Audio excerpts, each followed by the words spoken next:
We're scheduled to start with a little anatomy lesson, and I will share my screen.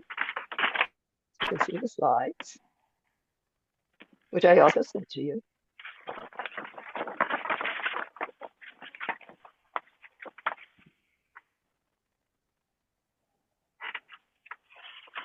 Recorded.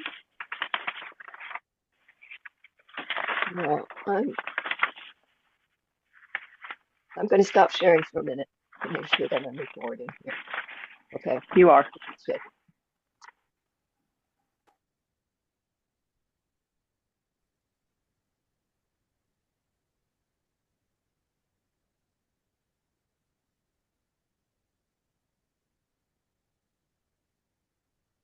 I may not be able to get rid of that.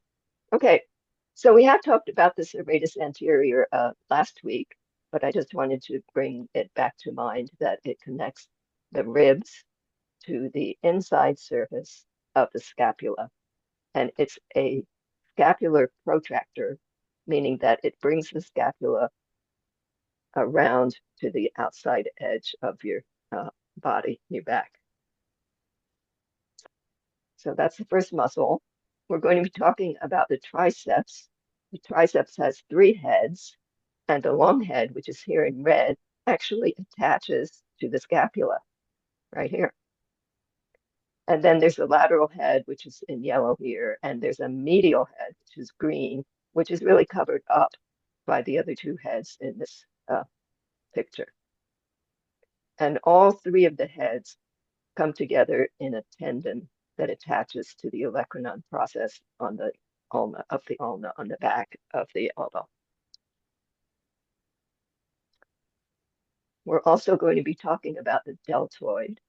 The deltoid is also a 3-part muscle, and it attaches to the clavicle in front, to the acromion on the lateral side of your shoulder, and to the spine of the scapula in the back. And all 3 parts come together and attach to the humerus at the deltoid tuberosity, which is on the lateral side of your humerus. And that is a spot that gets very tender for people. And then we have the pectoralis major, which we've already talked about, and we've worked on using the woe is me exercise. But it's in the same area as these other muscles, so I thought I'd stick it in here too. So the pectoralis major is a large muscle, and it attaches to the lateral lip of the humeral bicipital groove. So it actually attaches to the upper arm here rather than to the clavicle or the, it originates on the clavicle, part of it does, and on the breastbone. And underneath the pectoralis major is the pectoralis minor, which begins on ribs 3 through 5, and then attaches to the coracoid process, which is that little bump that sticks forward on your scapula. And it too is a protractor of the scapula. You can see how if the distance between here and here got shorter, your shoulder would come forward. So the pectoralis minor and the serratus anterior are the 2 major protractors of the shoulder. Okay, so that's a whirlwind tour. Pretty superficial, but it's about all that we need to know for today's, the work that we do today. Questions? No? Good. Did they have any questions from last week? Yeah, I have a question. Okay.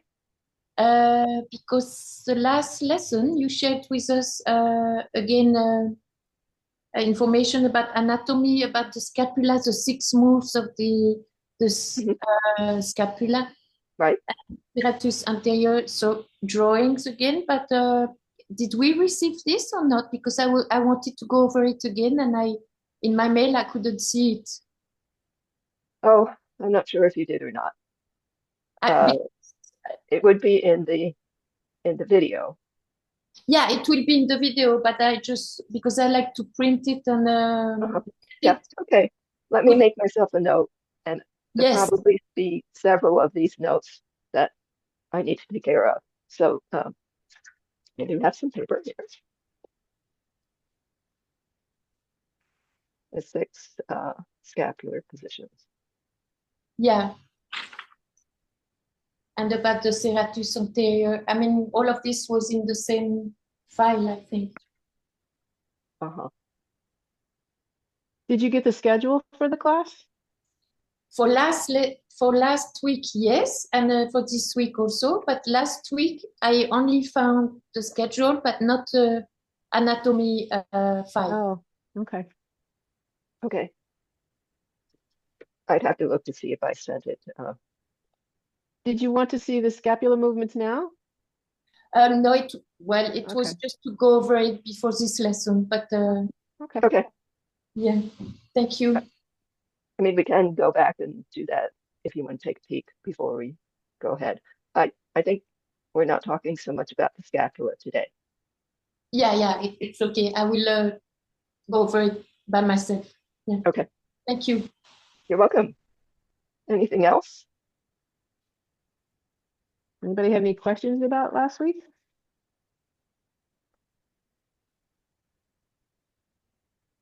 You're still sharing your screen, Yeah. Evie? Okay. Okay. I can stop sharing. I have a question about the picture you just showed us about the pectoralis major. Okay. Maybe I should go back there.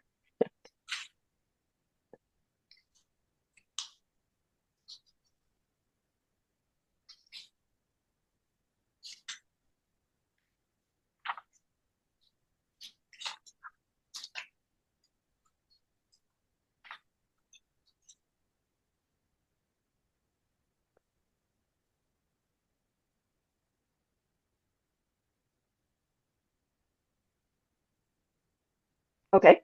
The other one, the big one. The big one. Yes. This is the pectoralis major. Yes. But Okay. on the picture you see a pink part and a green part. Right. And I was wondering if it's divided into 2 parts, the muscle, or why is there that difference in color? It's only really to point out that the green part originates on the clavicle and the pink part originates on the sternum. And Oh. you know, for several of the muscles like the triceps and the biceps, they're very clear about there being 2 different heads. And the anatomy books that I've seen are not so clear about distinguishing the 3 parts of the pectoralis major. They do start in different places. They start also attached to the cartilage of the ribs and the aponeurosis of the abdominal external oblique muscles, which I assume is this part down here, but it's not labeled.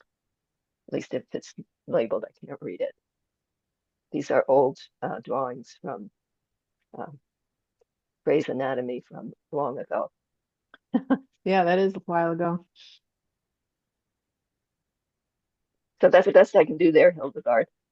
And I'm Okay. not sure it's always the same. You know, I'm not sure that different anatomists use the same terminology all the time. Okay, thank you. Okay. Yes. And I'll go on to say that our idea of individual muscles and individual muscles having particular jobs is really getting to be outmoded at this point. That there's a movement to think much more holistically about a whole system of movement that is always interactive, so that every muscle is connected to every other muscle. But we need to know where things are, right? Especially if we're going to do manual work. We need to have a clear idea of where the structure we want to move to work on is located. Okay.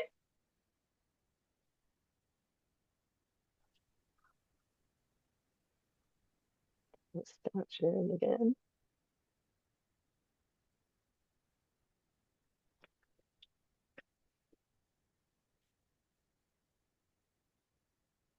Okay, before we do the test movements, I'm going to talk just a little bit about open chain movements and closed chain movements. So when we're doing exercises and movements of the body, we can think, we can classify them in two categories. The first is open chain movements. If the distal end of the movement is free in the air, then we call it an open chain movement. But if that distal end is fixed on something, like I could fix, I don't know if you can see it if I do it. Maybe if I get rid of this, you won't be able to. If I fix my fist on the screen of my computer and move my elbow,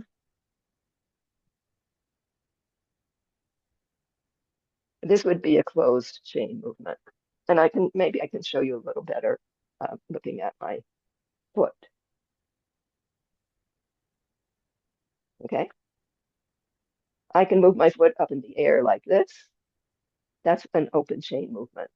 And if I put my foot on the ground here and move my ankle still, just as I was moving my ankle before, the whole rest of my body needs to move too. And that's the big difference between closed and open chain movements, is that with open chain movements, you can move an individual muscle, and with a closed chain exercise, you usually involve more than one muscle. So in real life, we do a lot of closed chain activities. You know, even when you stir a pot, your arm is not completely free. It's interacting with something else. And so, yes?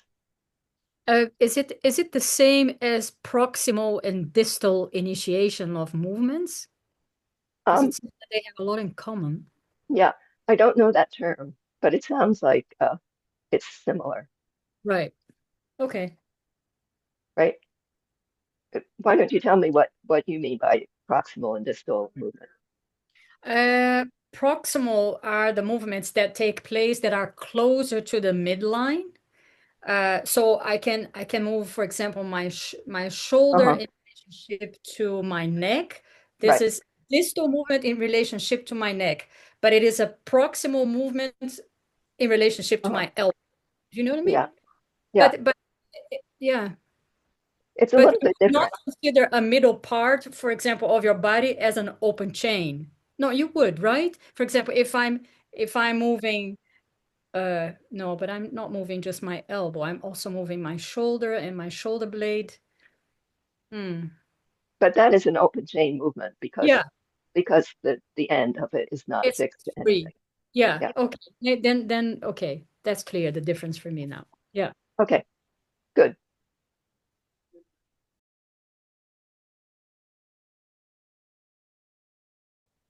All right.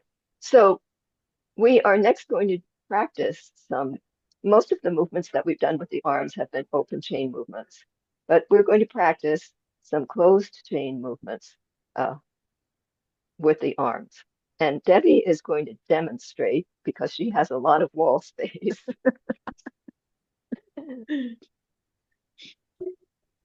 And I hope that you have wall space too, and that you can go to your wall. And if we can't see you while you're in contact with the wall, then we'll just not see you. Shall we start now too, Kimmy, or shall we just watch Deb and then we do it all together, or? We'll do it all together. Yeah. Okay. So I'm going to read the directions and Debbie's going to do them so you can see and hear about the exercise at the same time.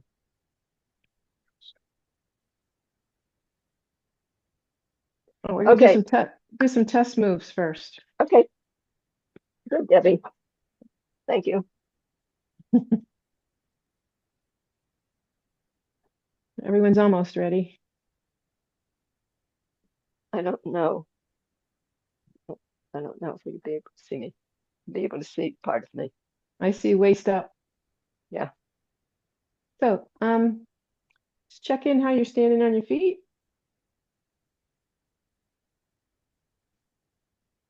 You feel like you're even left and right. And just rotate your head to the right. How close is your chin to your shoulder? Inhale or exhale, chin to the left.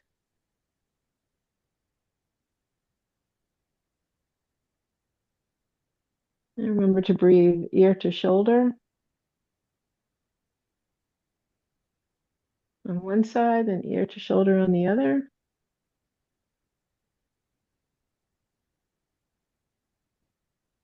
And then chin to chest. And then head back, chin up. Check your rotation. I have my right arm out, arm down. Rotate to the back. Note your shoulder blades, ribs. And try that palm up.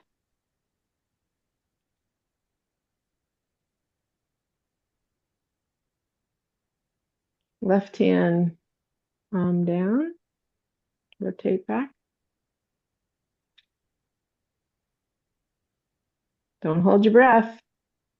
Palm up, rotate back.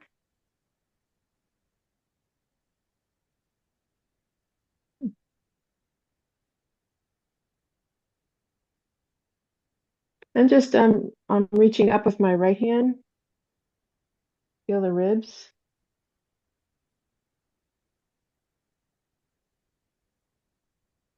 And then reach up with the left. Does one side feel different from the other?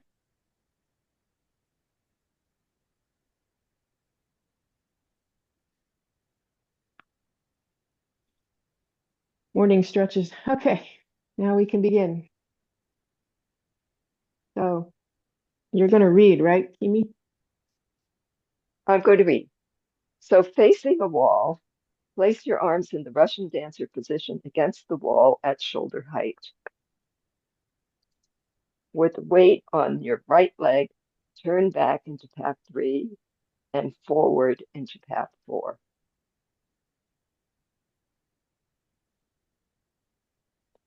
While you're doing that, see if you can feel how the humeral head is moving in the glenoid fossa.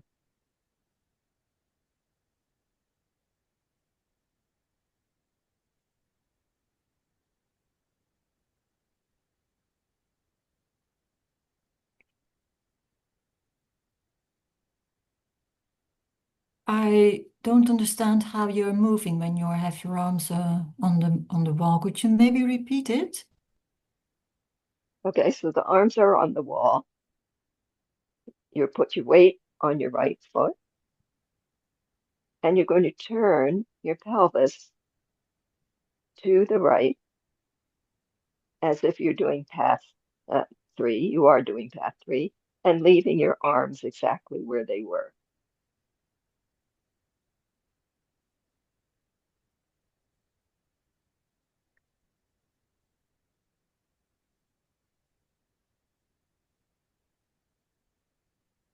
What you're doing there, Hildegard, I can't quite see your head and your upper shoulders, but what you're doing looks correct.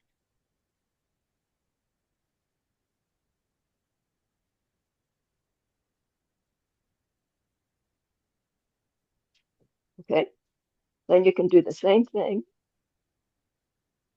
with your arms on the wall, but this time turn back to the left into path 3 with your weight on the left.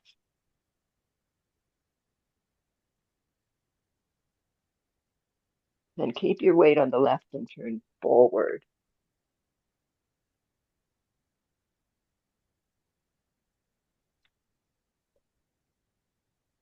And if you think of a 4-bar closed kinematic chain made by your arms that are crossed and on the wall, and then your upper arms and across your chest would be the 4th bar. You can feel how that is more rectangular when you're at rest and becomes more skewed, trapezoidal as you move into paths 3 and 4. So instead of being a neat rectangle, that space becomes more diagonal.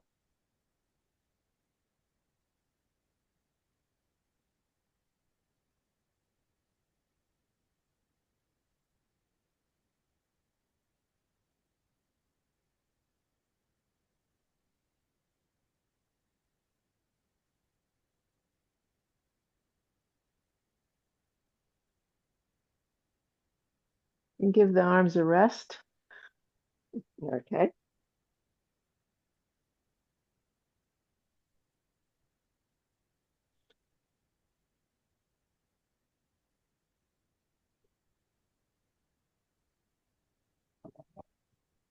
So I just want a little clarification. Your arms stay in contact with the wall at all times.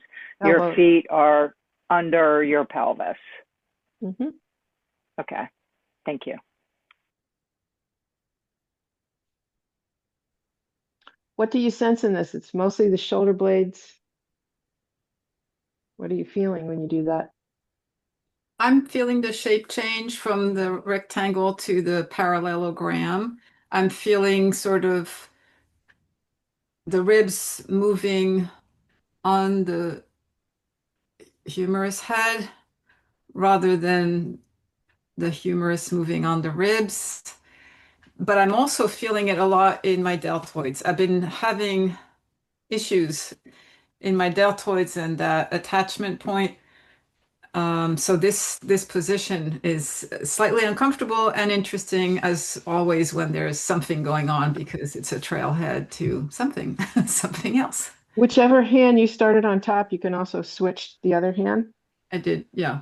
Yeah. Thanks. Take a break if you need to.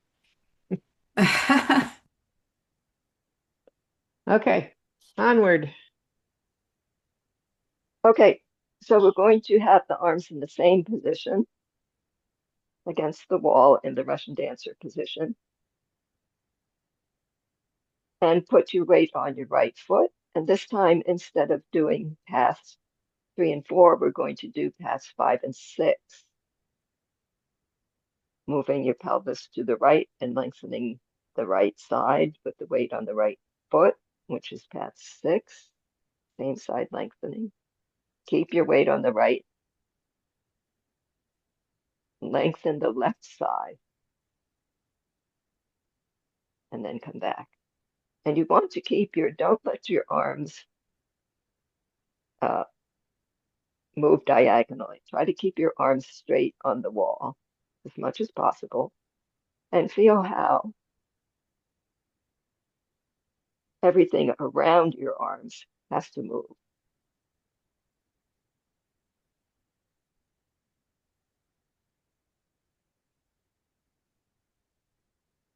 And how would you describe the movement of your right shoulder blade when you go into path 6, lengthening the same side?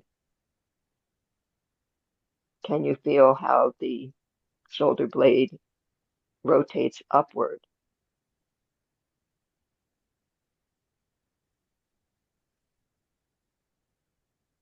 And when you go into path 5, can you feel how that right shoulder blade rotates downward a little bit?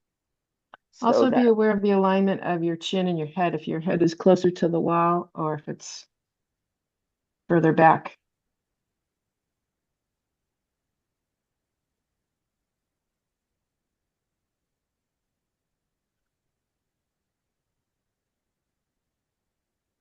then you can put your arms down and take a rest.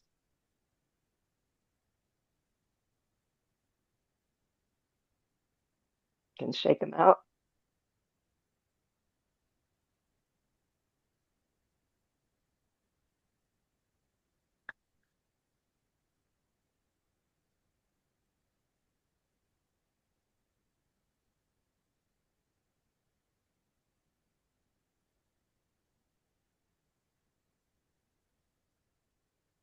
Okay, and when you're ready to do the other side, you can put your arms back on the wall. Weights on the left side. You're moving your pelvis to the left and opening the left ribs.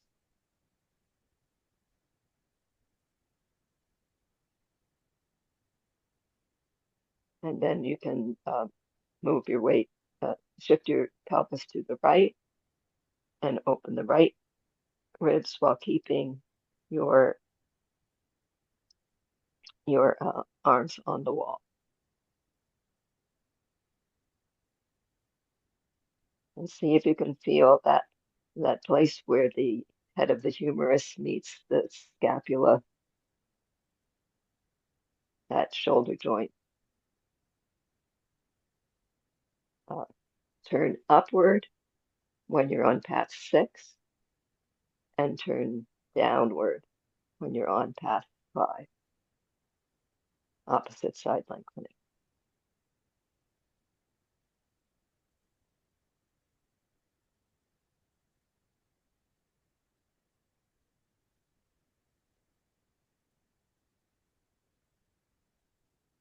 And be sure to rest your arms whenever you need.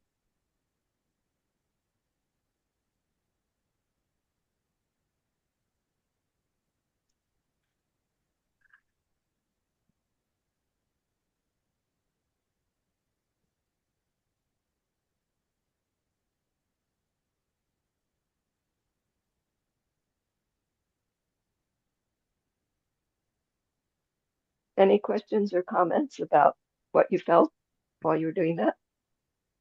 I think we should retest rotation. Yeah. Woo, I got a whole lot more improved.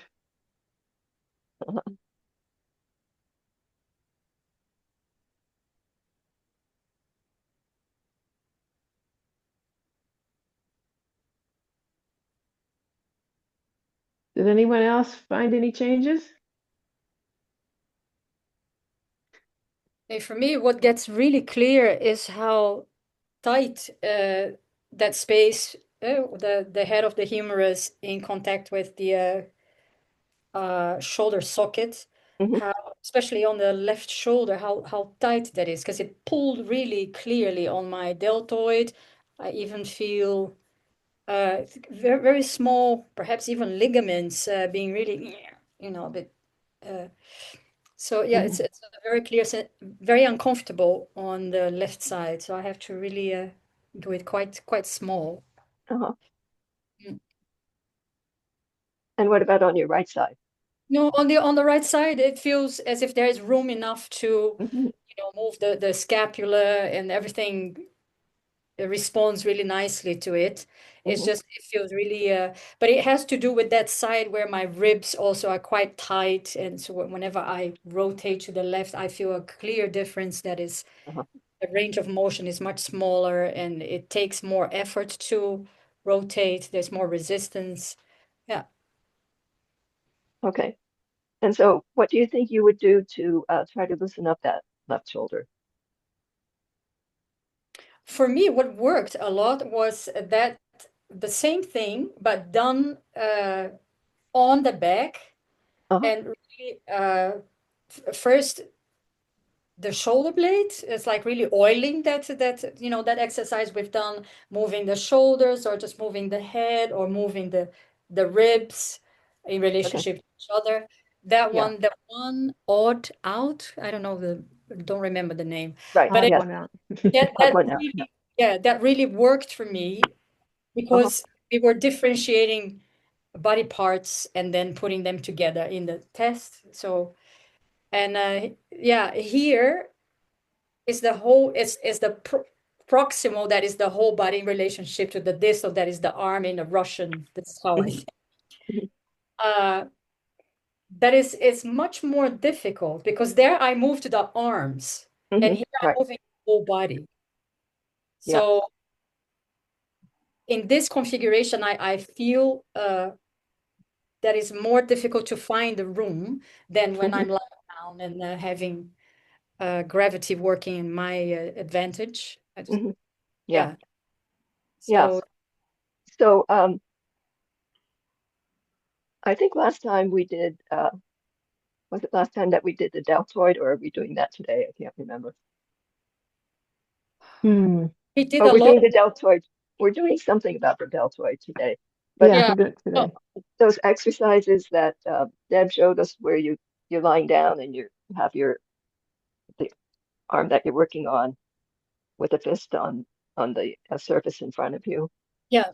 and you have room to really use a lot of manual techniques on this area. Yeah.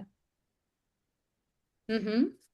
So that might be another approach. Right. Yeah, indeed. We did that a lot, and that was very Yeah, good. Last class was yeah, yeah. So those for me were better in acquiring more range of motion and more room. uh-huh, yeah. I have Okay, this, I have more or less the same experience as Viviana, that the Russian dancer on the floor worked uh-huh, easier for me than the one on the wall, and it also gave me quite some tension in the upper part of the upper arms when having the arms on the wall, and then I put them a bit higher up above shoulder height, which uh-huh. made it a bit less heavy. Oh, But maybe the fixing of the arms gave also much more tension in the upper part of the upper arms, which I had less when we were doing it in uh-huh, semi-supine. uh-huh. Yeah, Okay, it felt a bit freer to explore that whole range. Yeah. uh-huh. Yeah, one of the reasons that I was interested in having you do this exercise was when I went to a CMI class in Italy probably about 10 years ago now. Um, we did some exercises where we had the arms fixed on the wall. And for me, it was a real revelation to feel how the body moves around the humeral head. We always think of the humeral head as moving in the socket, Mhm. but what happens when you move the socket and the head stays pretty Stay. immobile, not Yeah. totally immobile. It Yeah. just gives you a different experience and a different understanding of how the joint works. Yeah. So this is how Moshe does as well when somebody has problems in, for example, lifting the arm. So you're not going to move the arm, but you're going to move the rest in relationship to the arm. Uh-huh. So it's another entrance Yeah. to create movement, to create space, to oil, to get to know that joint, or yeah. Mhm. Yeah, I that's also, go ahead. it's a martial art principle too. How much of you does your opponent have of you? If they have your arm, you can move your whole body, independently are. But for me, the wall is kind of like a hands-on, like what Deb did with her friend Deb last week, using her hands as a wall to give feedback in the feet. For me, the wall gives me that feedback so that it's almost easier to sense into the connections than when I have my arms up in the air. Uh-huh. But I was also, it's I was, not comfortable for me either right now, but not yet comfortable. I was also playing with if my head stayed in the center or if it moved as I was trying to do a path. Mhm. Me too. Yeah. So And I really have feel the change. sorry. I, I I'm confused. Deb, do you have a skeleton in your studio? Yeah. Can you show me the movement with the humeral head and the scapula? Because I was having a really hard time. I could feel my body moving around it. And when I had one hand on the wall and put my other hand, I could feel it moving down a little, but that whole movement just isn't clear to me. I'm going to spotlight you so it's a little bigger. Well, he's kind of wired. Yeah, Okay. it's really hard to see it on the scapula because the scapulars are fixed to the ribs so that they don't fall off. Yeah. So when it comes, when you're doing pathway 4 forward, that scapula is turning up a little bit. The bottom angle is gliding up a little bit. Is that correct? Or am I backwards? Well, I path think 3 is going towards the spine.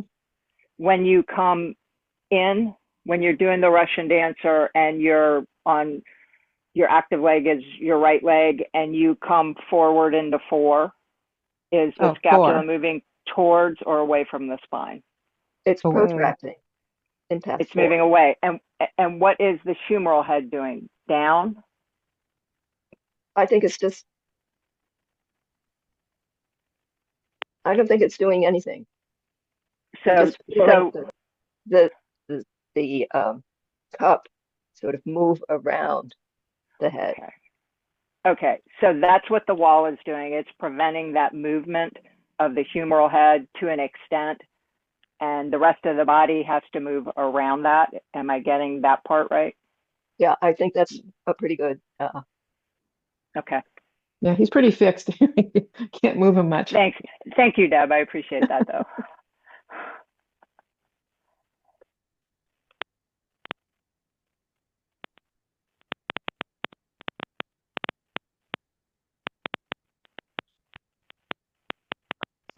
Yeah, I think that when you have your arms fixed on the wall, they're not going to move. They're not going to change position. So when you move your body, the body is moving around those fixed humeral heads. Does that make sense? Okay. And then when you do 5 and 6, again, the humeral heads don't move very much, but the scapulas rotate upwardly or downward.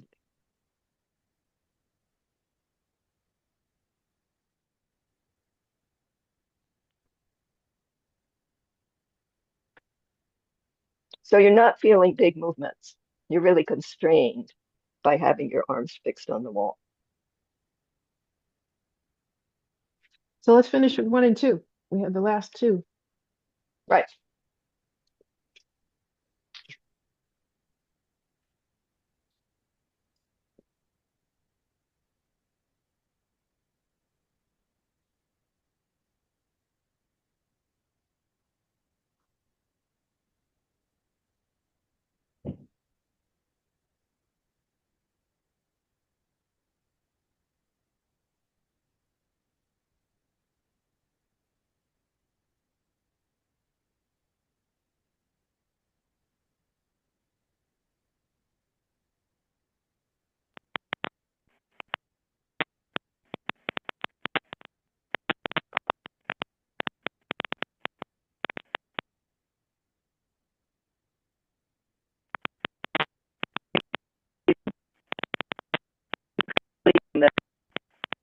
It's hard to hear you, Kibi. There's static. Yeah, I actually don't have. So if you place your hands on the wall, this isn't actually written out, and you shift your weight to the front of your feet and you lengthen the front of your spine.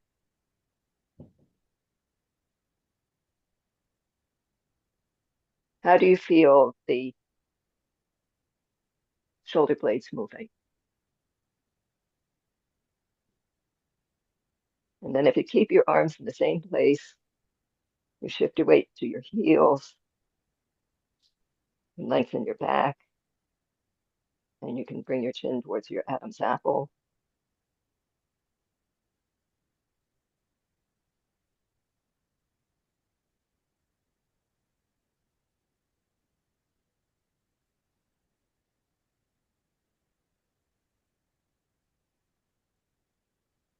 You can try getting a little uplift as you go forward instead of just going forward. A little bit uplift.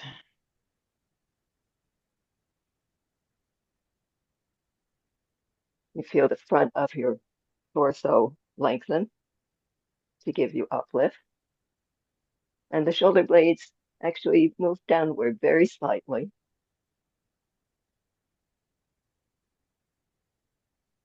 And as you go to your heels, shift your weight to your heels.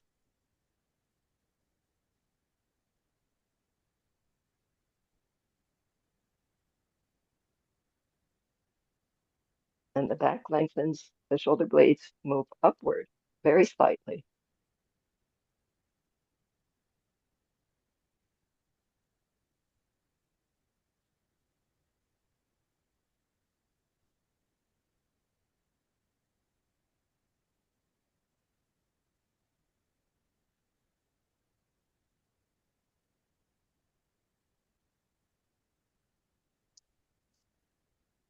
Okay.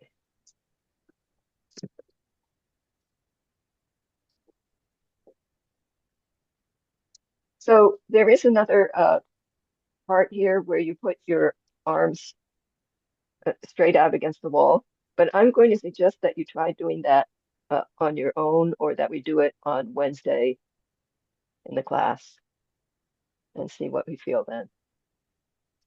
With our internet problems, We're hanging on a string. we're going to have trouble doing some of this other stuff.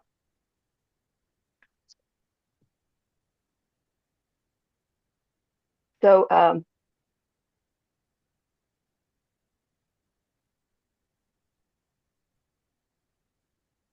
yeah.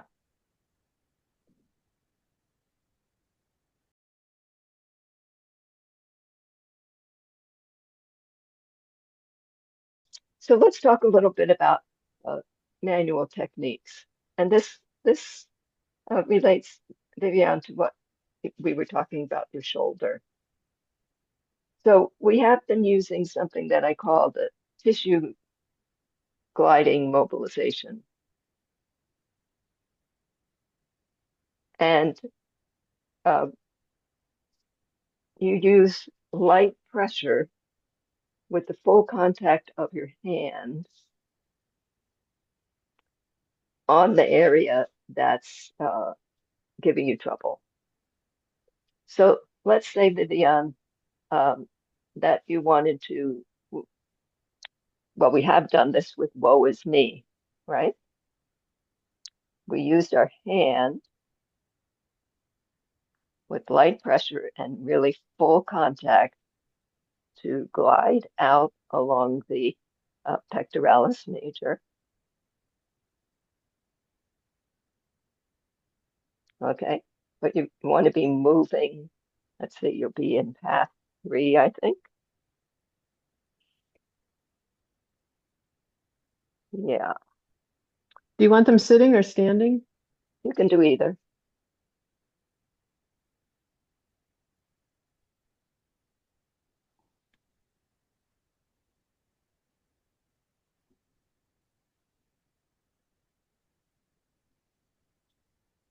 And if you start out moving your hand out as your shoulder moves back, and moving it back down as your shoulder moves back to its starting position, try doing the opposite. So you would start with your hand on your arm, and as you move back, move your hand down onto your chest. And as you return to your starting position, move your hand out to your shoulder.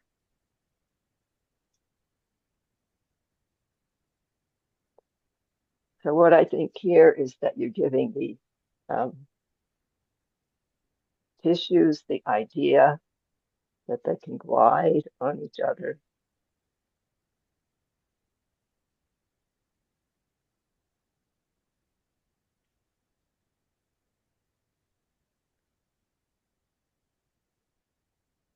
And then you can put your arm down and see how that feels.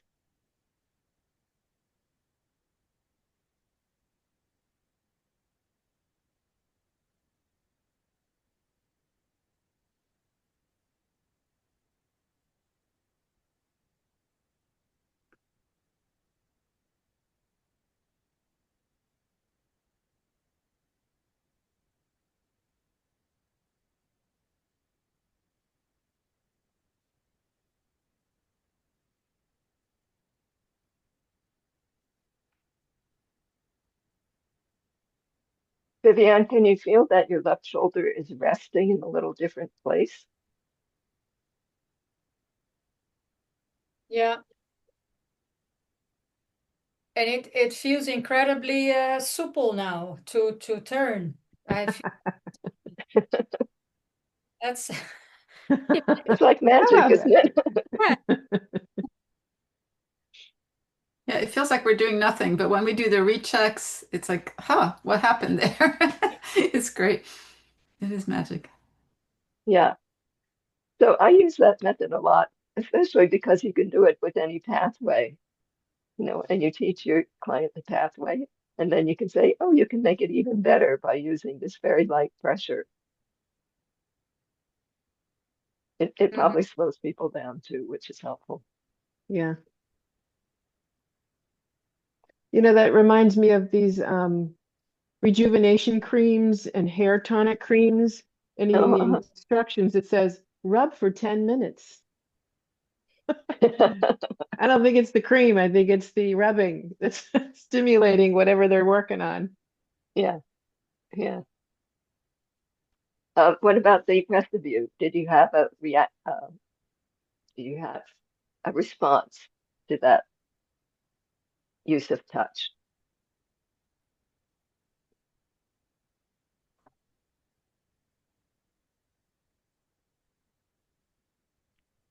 No?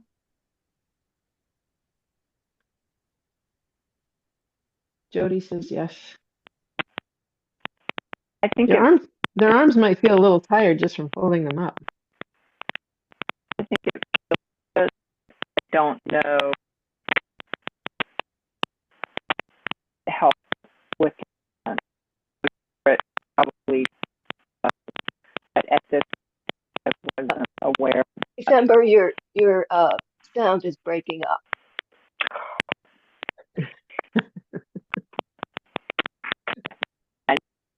It's okay. Turn off your video, see if that's any better. Is this any better? Keep talking. Okay. So No. it was No. No. It's not any better. get my earbud and see if that makes a difference. Better. Can you hear me? Yep. I think that's better. So I like the touch, I like the tracking, but I don't know that it made a difference. Okay. I can't tell. But in other times I can. But I have a lot of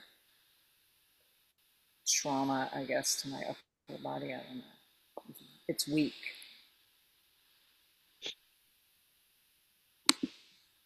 But I like it. Okay. So try it other places and see if you get a response. And I think that almost the lighter you make the touch, the better, and really making that complete contact. Imagine that every cell in your palm is making contact with the part that you're working on. Okay, and the other mobilization technique, or that we've been using recently, is what I call sustained pressure. And this is a bit like treating trigger points.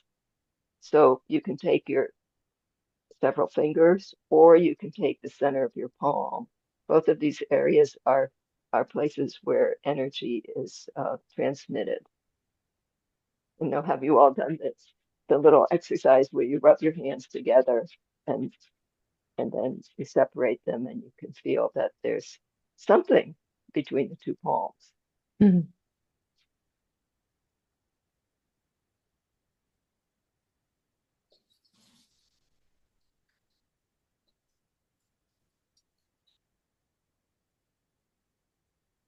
And then try to bring your palms apart and push them together.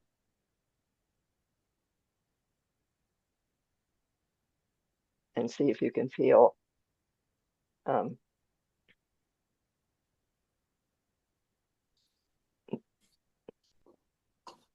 that the space between your two palms changes. I would say it changes density. Then when you bring together, it feels like it's thicker. And when you separate it, it becomes thinner.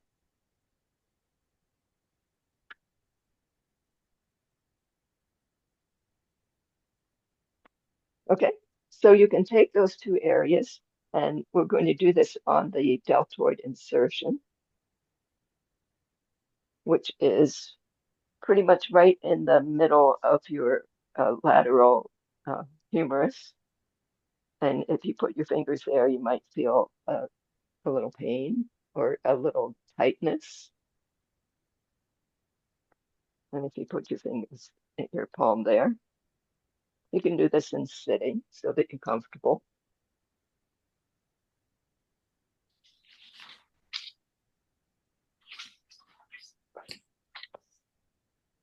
And when I do this with a client, I tell the client, your job is to breathe.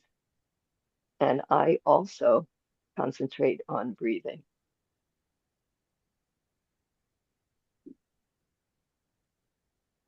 And I also try to sense what's going on in the tissues under my hand. Sometimes you might feel some warmth.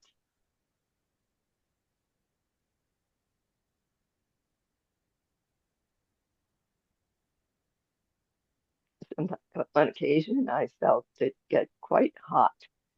And I think that that is when the tissues let go. They've been using a lot of energy to stay tight. And when they let go of that energy, it's released as heat.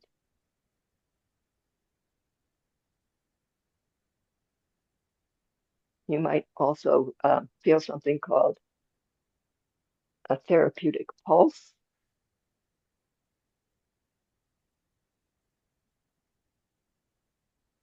which is actually a rhythmic pulsing. And that can be a sign of the tissues relaxing and letting go.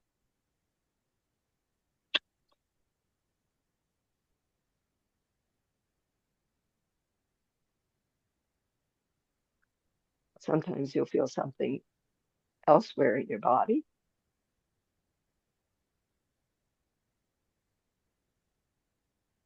You might feel your eyes start to, your eyelids start to pulse, which they say is a sign that the fascia is relaxing. Or you might hear your stomach or your client's stomach start to gurgle.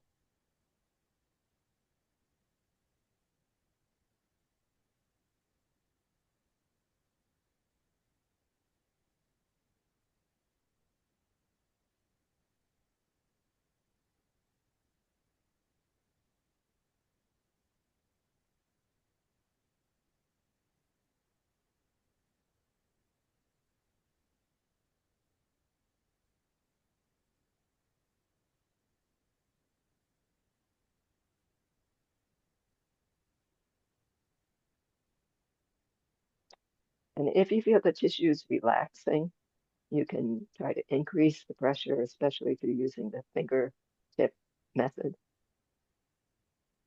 and see if you get a little more response with that.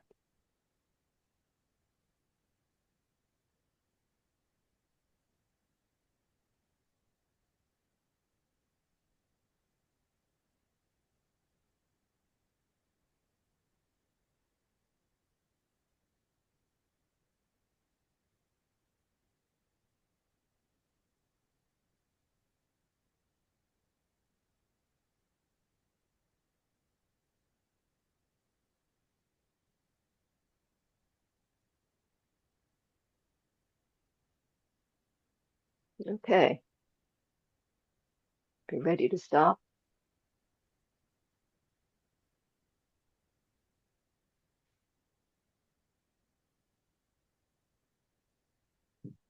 Any comments about that?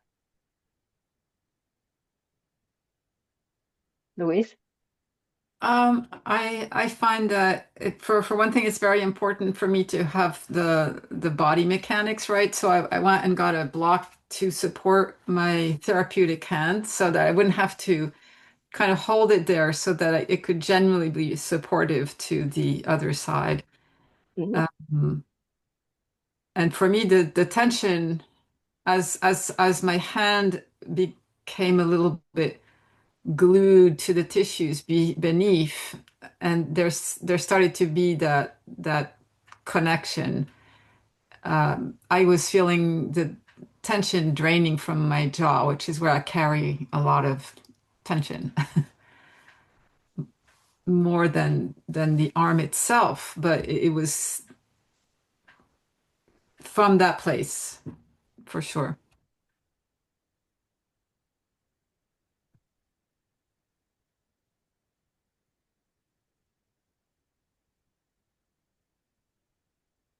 Nice for me. I'm waiting for the test moves to see all, all this play we did. And in focusing, we say when something feels hold, it starts its own healing. When something feels hold, it starts its own healing. And I use that principle a lot with my body, just like your example, Kimi, and I have great results. So for me, it was really rich to mix techniques and mix and also more ideas to play with my body, also with my shoulders and tissue. More ideas. So thank you. Yeah. I was not aware that the deltoid came that low on the upper arm. It's much lower than I thought, and especially the inside part on the right arm, because of the arm has been broken there and healed differently. That inside part is usually a bit tense and tight. So when I kept my hand there, it started to warm up a little bit and started to release, and then it had an effect also on the breathing and the rib movement, which started to deepen a bit more, which was nice to experience and to be with.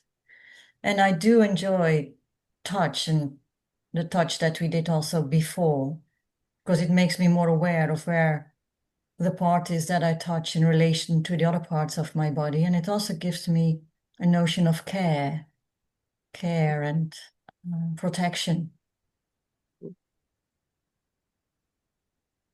Very nice.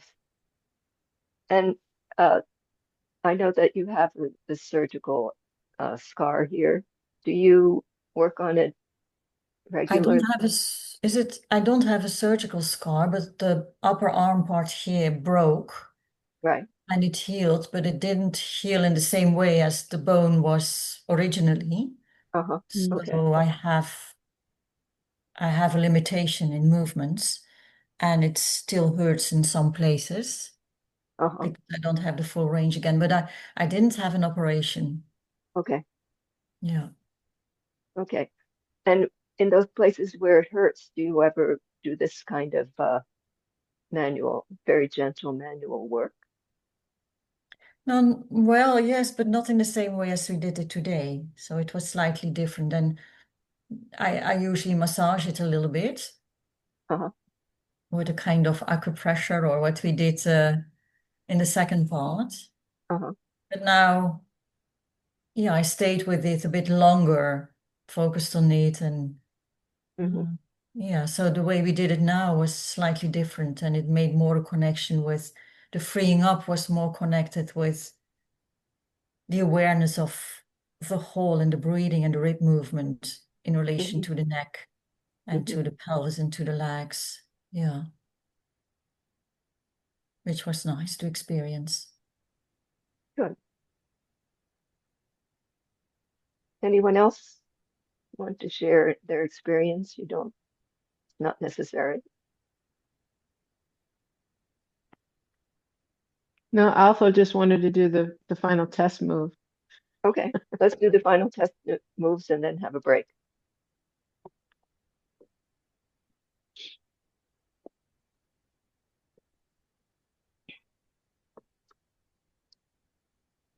Check the rotation in your neck, left and right.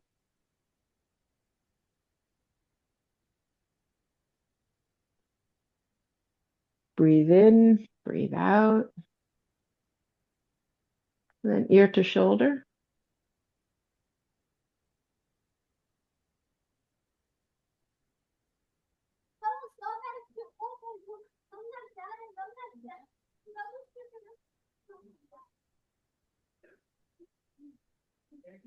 And then rotation, palm down.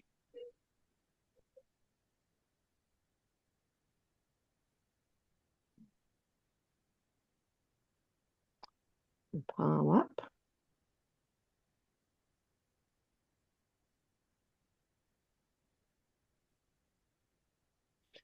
Same arm, you can even raise the arm up.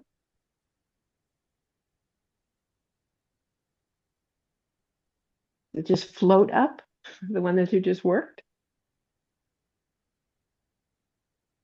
You can do that with your palm facing the floor, switch the position of the palm. And then try the other arm that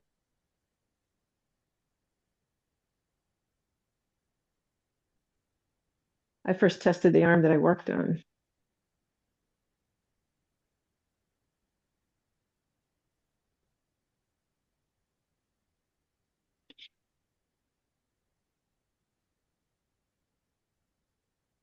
And then you can raise up.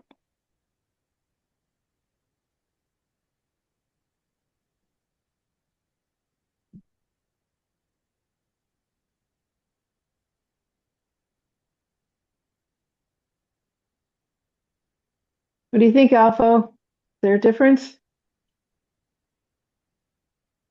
Feels more integrated. More flowing? All the upper part, yeah, more integrated. How about breathing?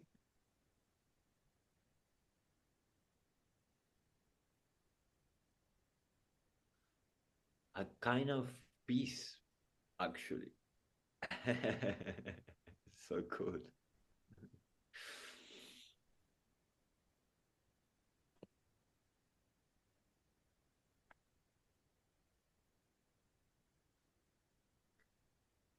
Anyone else? Questions or comments? Jody? But this is my shoulder that's often sore, and that made the biggest difference, just that.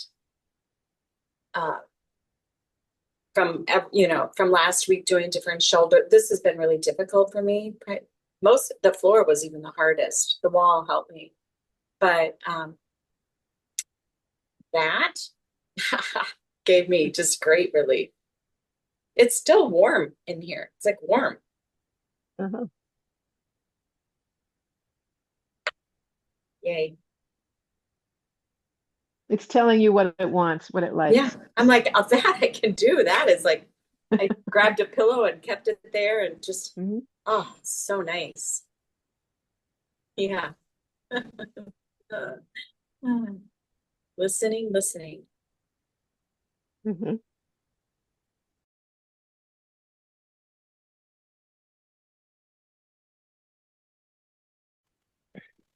So you're going to set up and lie on your right side, everyone. With your hips, knees bent, with left ear, shoulder, hip, and feet aligned.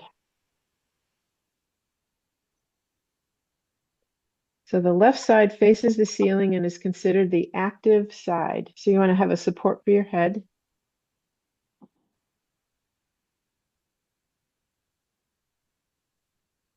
Bend the left elbow to 90 degrees and place the left fist on the surface, even with the shoulder joint.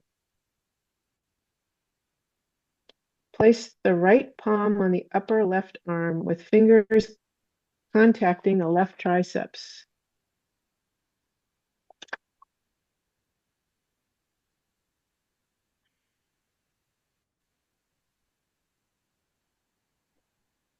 Move the left knee and pelvis forward and back in paths 4 and 3 to flex and extend the left elbow.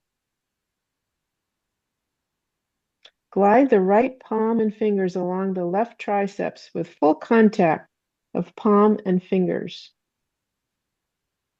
So this is the gliding. As triceps shorten, the elbow extends, and as it lengthens, the elbow flexes. Glide the hand in the same direction or in opposite direction as the muscle movement. So you keep your fist on the floor. Claire, move your fist up a little bit more even with your shoulder. Yeah, right about there. Breathe.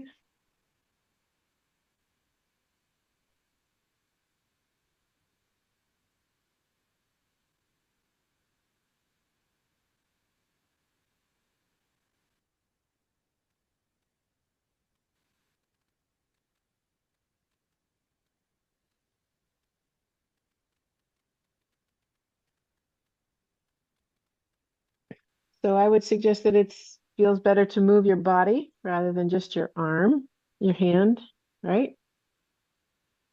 You can do the contrast of not moving your body and let your hand do the gliding. Just see that it's always great to get help from another part of your body.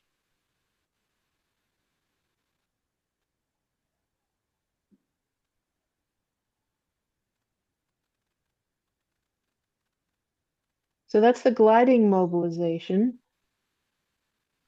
It's almost like you're sort of putting lotion on your arm.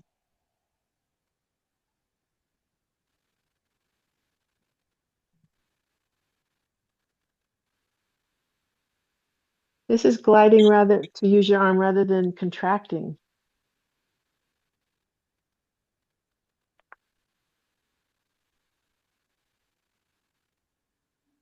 So the next part is rolling. So go back to neutral. And the next part is rolling mobilization with the same hand position as in previous. Move the left pelvis and knee back and forward into paths 3 and 4 to use fingers gently to move the triceps forward toward the head and release.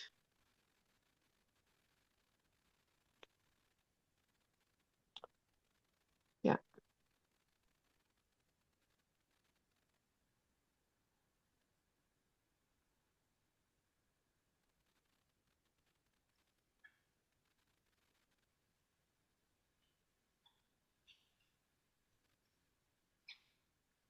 Note any sore or dense areas that need more attention. Use light to moderate sustained pressure on the fingertips or the center of the palm, with or without movement.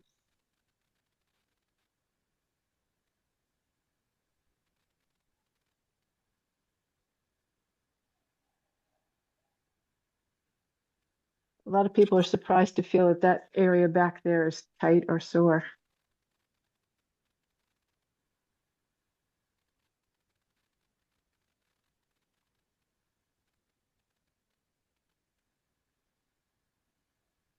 Do you have anything else to add to that, Kimi? No.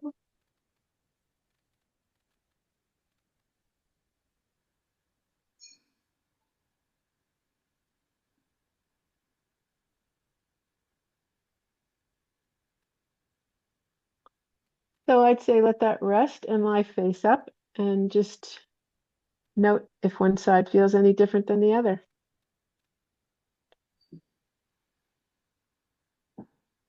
Maybe if your wrists feel any, palms down, if the wrists feel any different on one side, or just the position of your arm.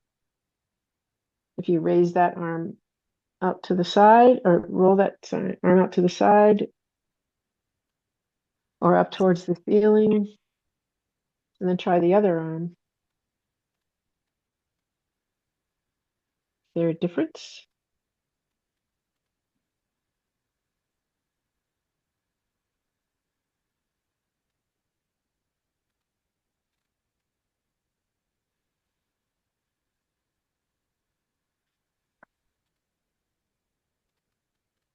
anyone able to tell a difference? Yes.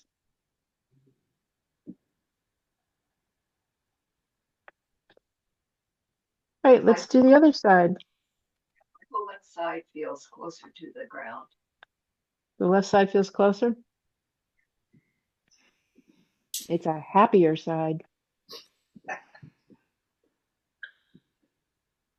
So you're going to lie on the left side, line up the hips, knees, shoulder, ear.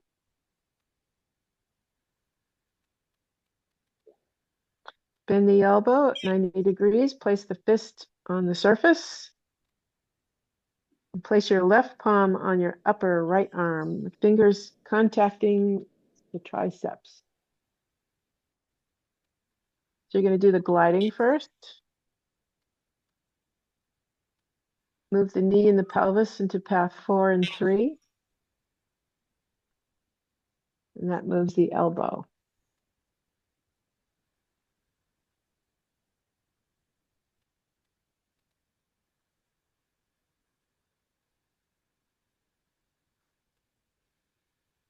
So as the triceps shorten or lengthen, move the hand in the same direction or in the opposite direction of the muscle movement.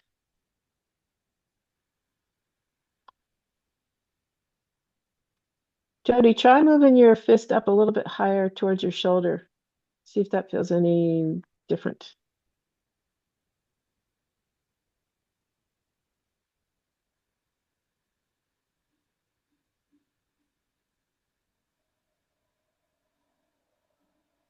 So you can move along with the movement or have the hand go in the opposite direction. This side may feel different from the other side. The rib movement might feel different.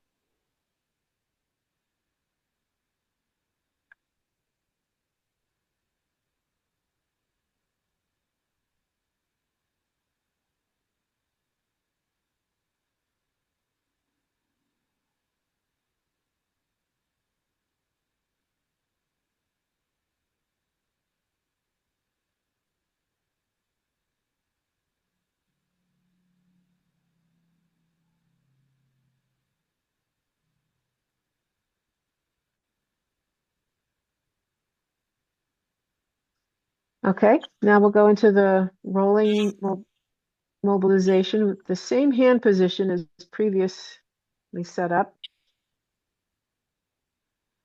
Move into path 3 and 4, and gently pulling move the triceps towards the head and then release. So it's a rolling. We have gliding and we have rolling.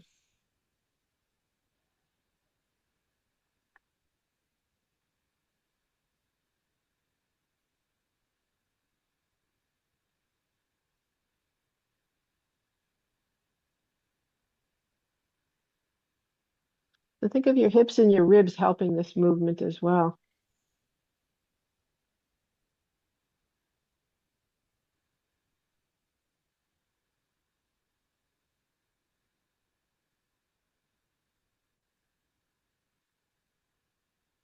So it's this.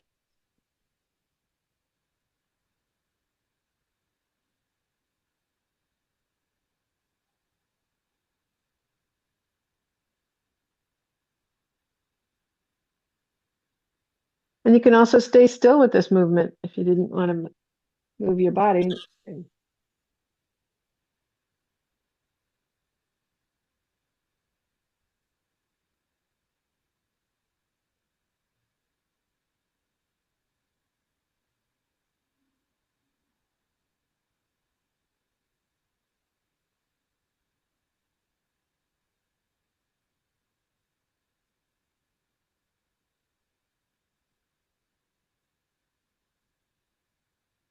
Sometimes after you do the rolling, you might want to go back to the gliding just to sort of smooth it all out again.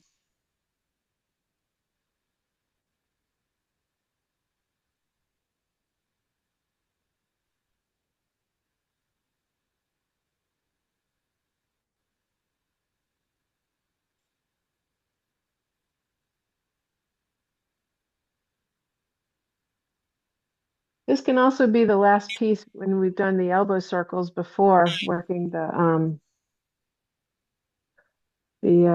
elbow circles and then working the front web and the back web. And then this is how I usually finish it out, is with the tricep work. So it's part of what we did last week.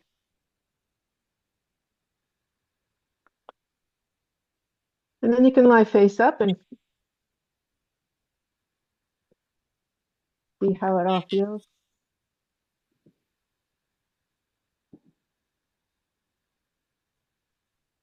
Just check out the wrists, the back of the arms, shoulder blades. Maybe even the rotation in your neck. Let your head roll side to side. Your neck may feel looser, freer.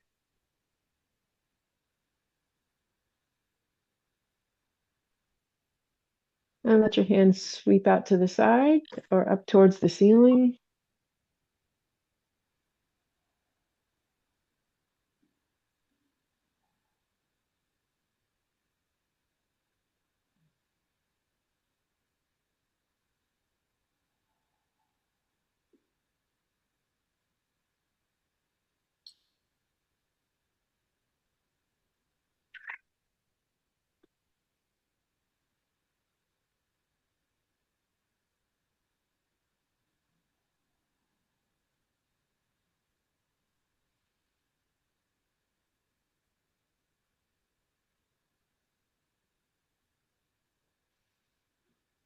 Okay, any questions, comments?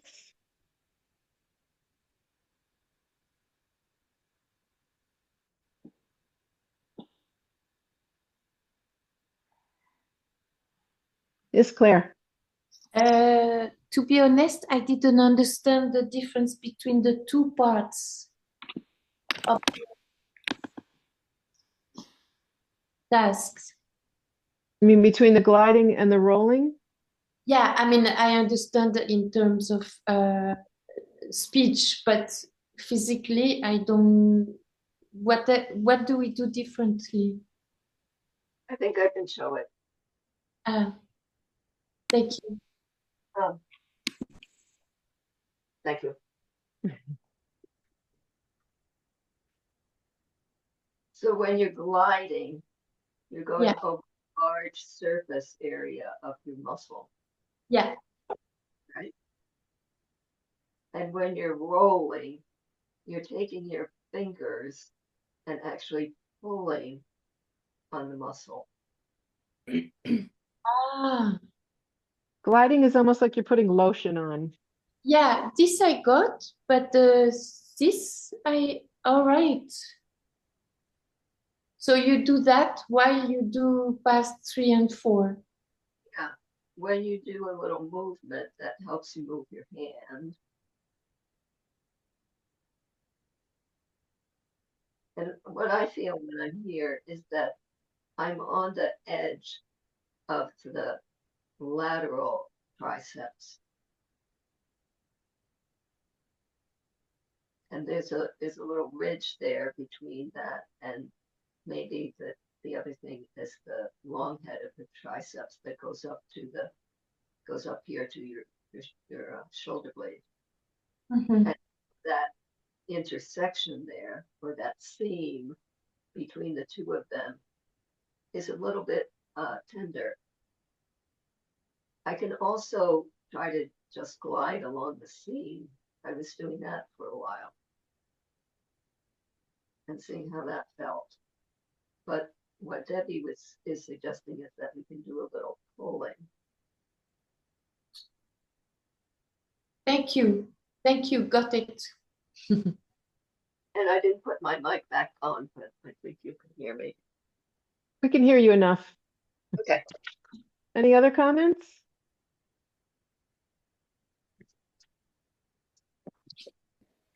When we did the opposite side, I could get my arm, there's a lot of crepitus, but before I could only raise it about there, get it all the way up. That really surprised me.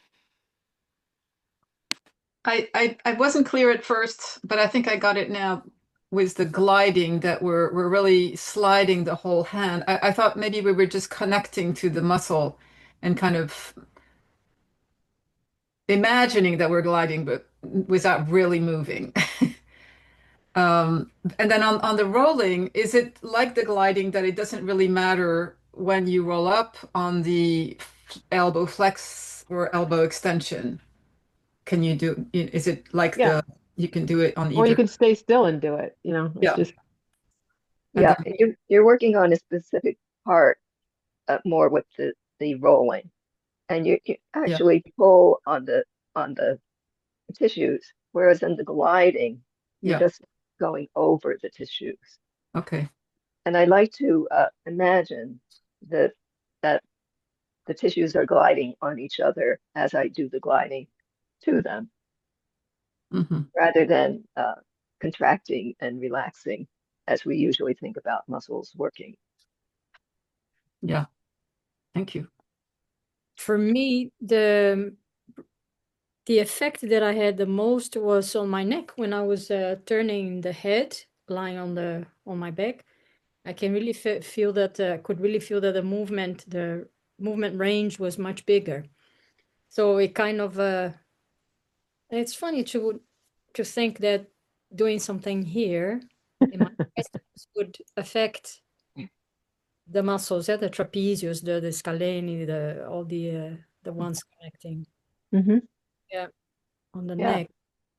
So I was just thinking, for someone who has frozen shoulder, I suppose all these kinds of if you have hands-on on them, if that would also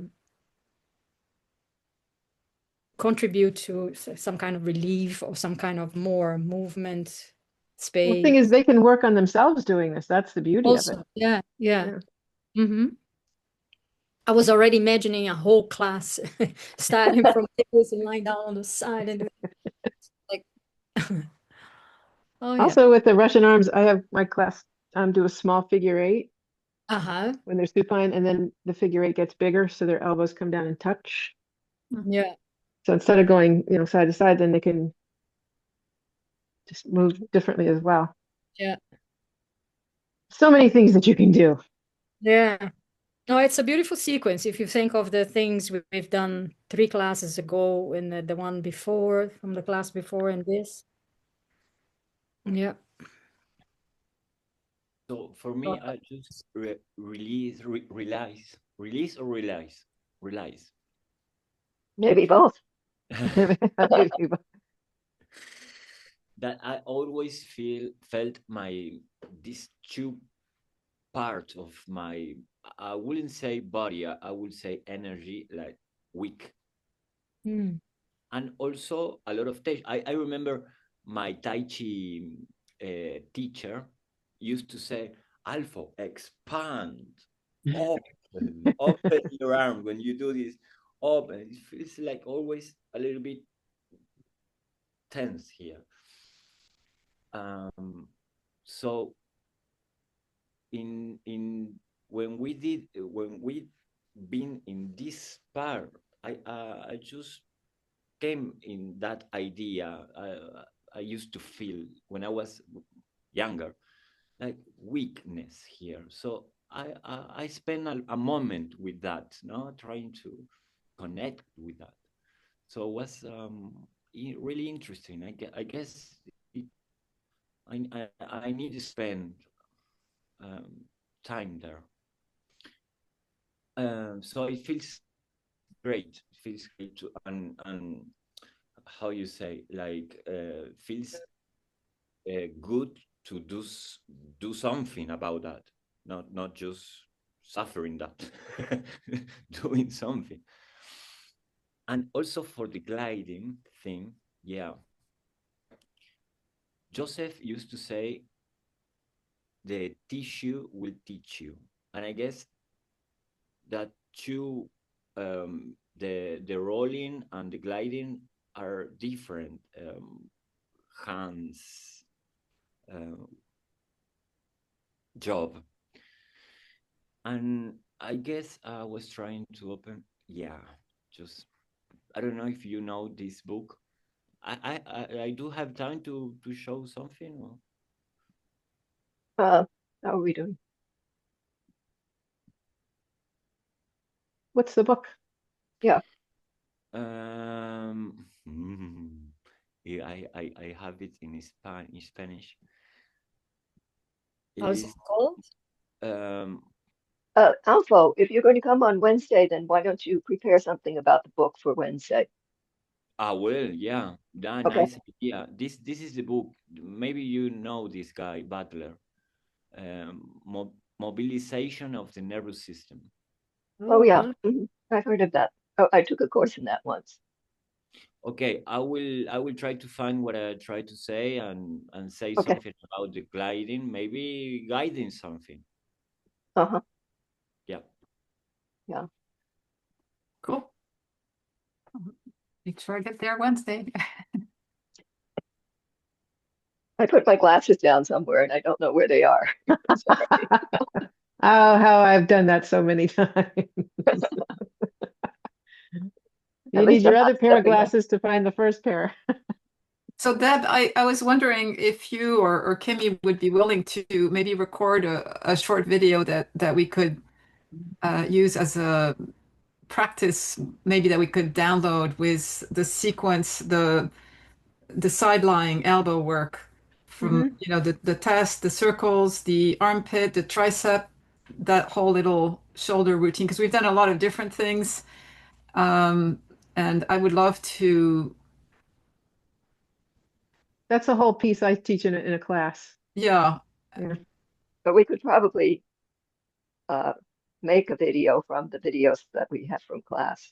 Yes, that too. Yeah. Put it together. That'd be great. Thank you. But it might be easier just to do it over again. No. I just love the sideline work, I guess. And Yeah. I do it, but I think, just hearing you say this is like I put it all together and it makes a lot of sense to do maybe the woe is me as well and the armpit, that whole. In general, massage work, it just opens up a whole piece that you don't get when someone's just lying prone or supine. Yeah. That the sideline really opens access to your arms. It makes it easy for you to touch various parts of your arms much more easily. And the ribs and the hips. It's great. Kimmy, Jody thought you put your glasses on your mat. Also, I see some cables near the guitar. Somebody's been paying attention. Yeah, I saw the cables. I thought they were glasses, but they're too big. And not on your desk? My desk. Not on the mat? Don't step on them. What? That's what I would do. She said, "Are they on the mat?" They are not on the mat. Then they came off the mat. They're on the carpet. Articulated. It's a camouflage carpet. That's why I got glasses with red frames, because I could never Yes. find my glasses. Literally, I could never find my glasses. That's why I have two glasses. Yeah, I had the two glasses. I remember, Kimmy, when you were lying on your right side, when we started, when lying on your right side at a certain point, you removed your glasses because I removed them too because they were in the way. I found Got them. Where were they? They were right here on the floor next to the mat. And they're blue. And there's lots of blue on the rug. So they were camouflaged. Thank you. Okay.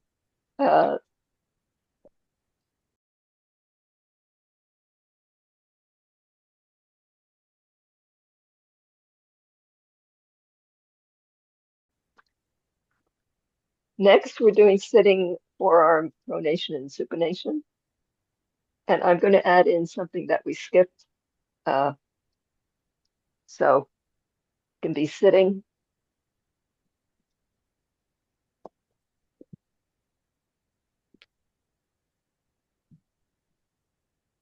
Oh.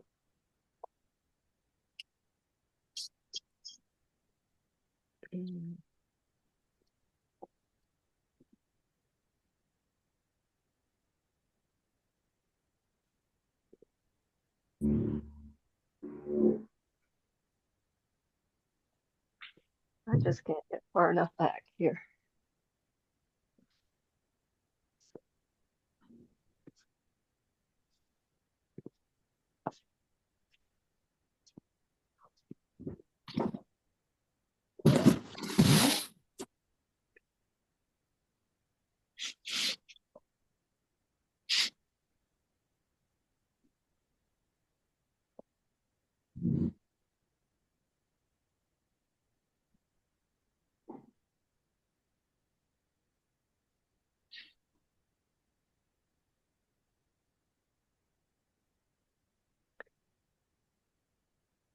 So Debbie and I had a lot of discussion about what position we could do the deltoid gliding in.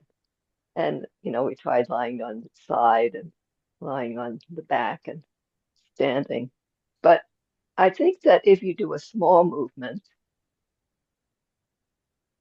that you can get a little bit of separation between your arm and your torso. So if I'm sitting and I put my weight on my left foot and I lengthen my left side and relax my arm and I allow it to move away from my body just a bit. Could you pin yourself, please? Yes. Spotlight. Thank you.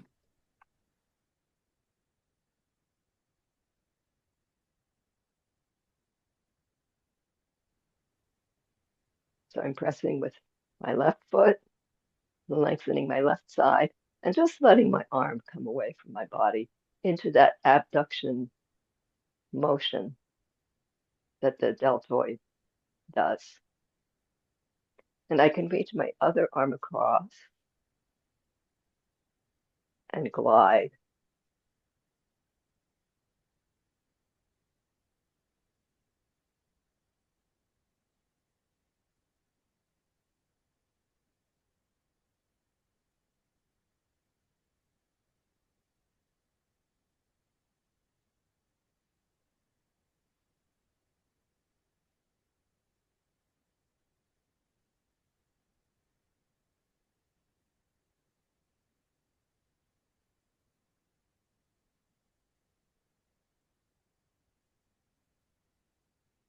So we are in path 5 then.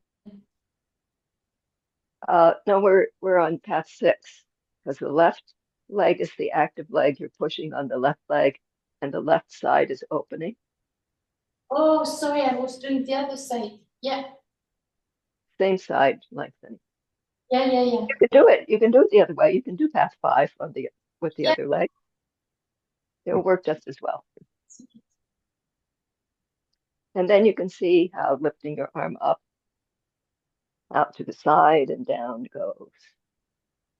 You can do it with the thumb facing forward. You can do it with the palm facing forward.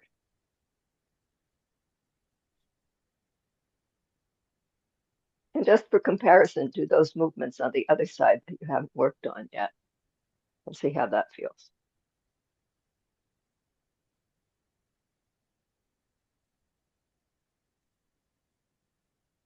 Okay, and we'll switch to the other side. My right leg now will be the active leg.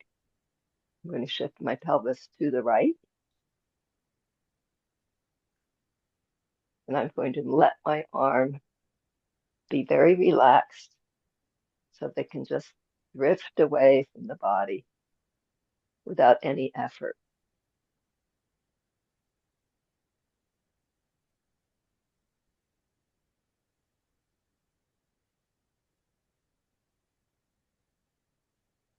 Make sure you're breathing.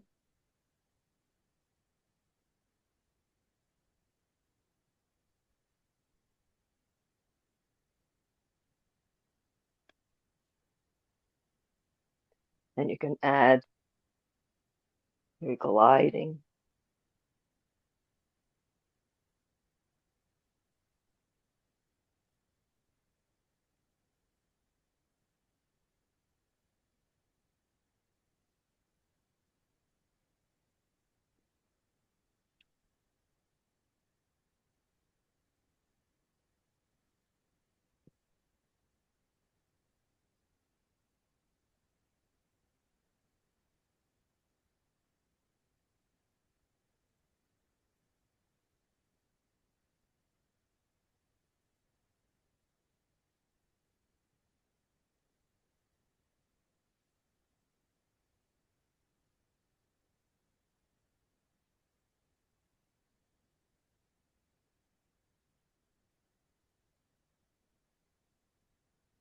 You can change the direction of the movement.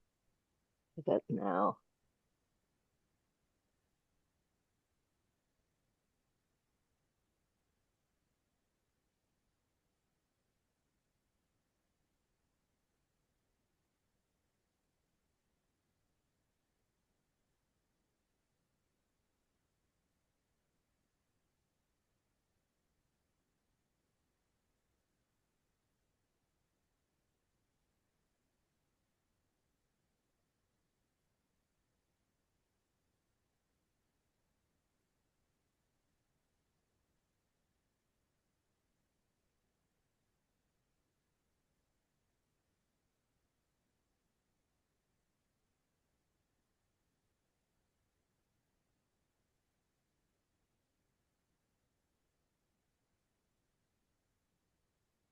And then you can try those movements again, lifting your arm out to the side with the palm facing forward.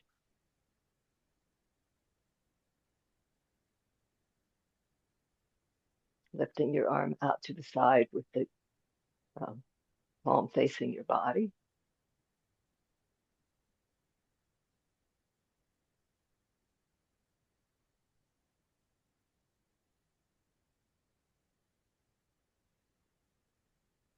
Turning your palm facing outward and lifting your arm. Or does it feel different than before you did this gliding?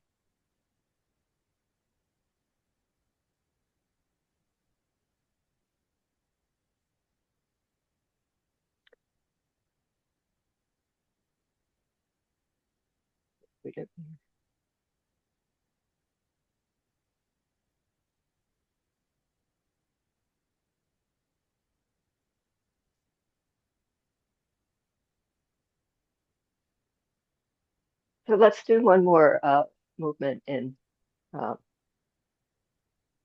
sitting.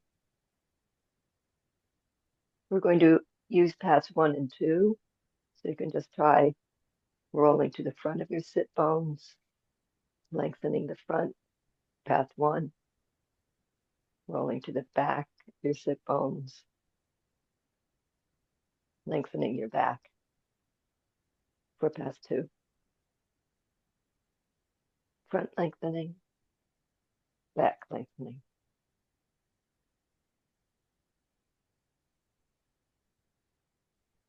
And with your arms at your sides, you can start with your palms facing in. And when you go into path 1, try supinating, making your palms face forward. And when you go into path 2, pronating, making your palms go back.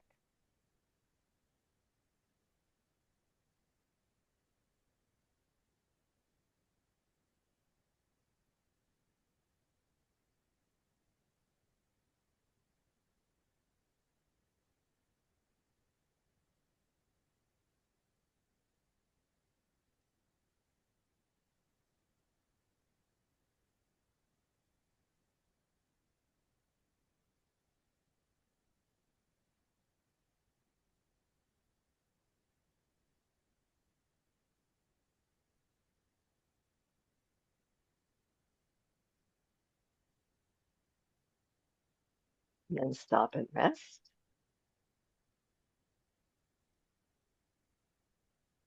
And let's change the combination of movements so that when you go forward this time, you're going to pronate. And when you go back, you're going to supinate. Path 1 with pronation of the arms.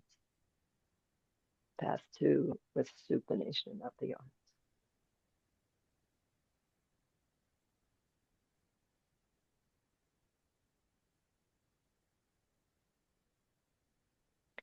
And does one of the combinations of movements feel easier than the other? Or are they about the same?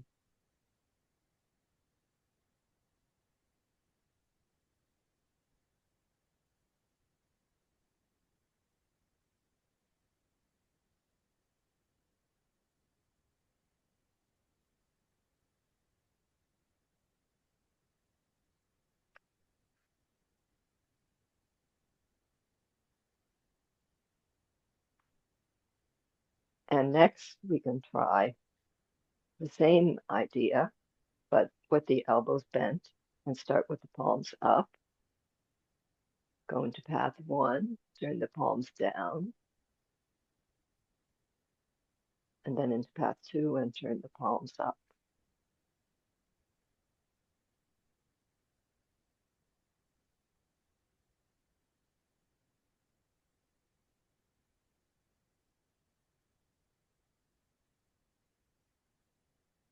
And although you're not touching your forearms, can you imagine that the fibers of all the muscles that are doing the work are gliding on each other?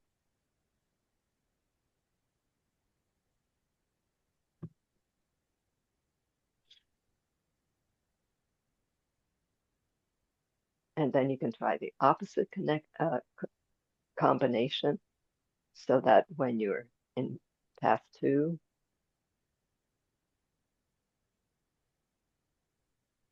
you're supinate in path 1. Sorry, you pronate in path 1 and supinate in path 2.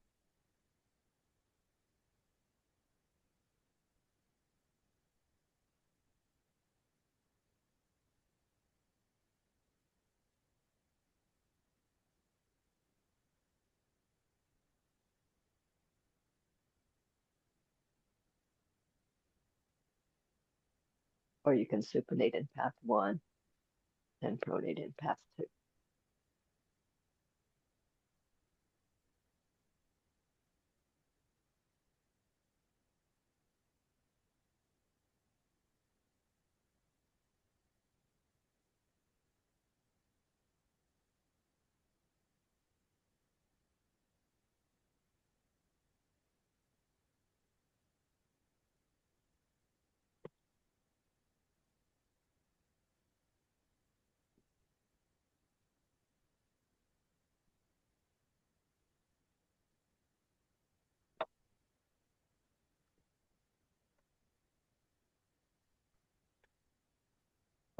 Any comments about those combinations? Do some combinations feel much easier? Does it matter?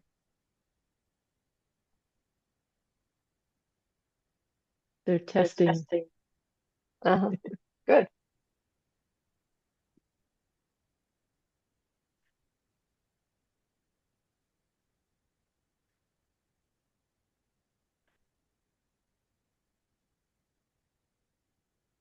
I have wings now.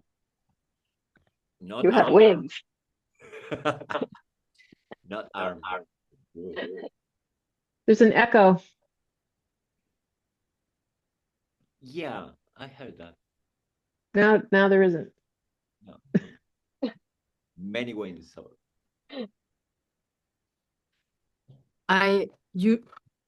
Usually when I'm doing a yoga class, when we are asked to bring the palms of the hands above the head, I can never stretch. It's usually here, and now it's there, and I can touch the palms. Usually it's quite an effort to touch the palms for me. So what do you think changed? Yeah, maybe these muscles are getting longer, released, working more efficiently with less, but also I feel also the space between the ribs, the serratus, and that there's more space as well, that they also get the message to release. Yeah. Those around the armpit and the whole shoulder girdle. Mm-hmm. So now you can do yoga, Vivian. Yeah, now. Yeah.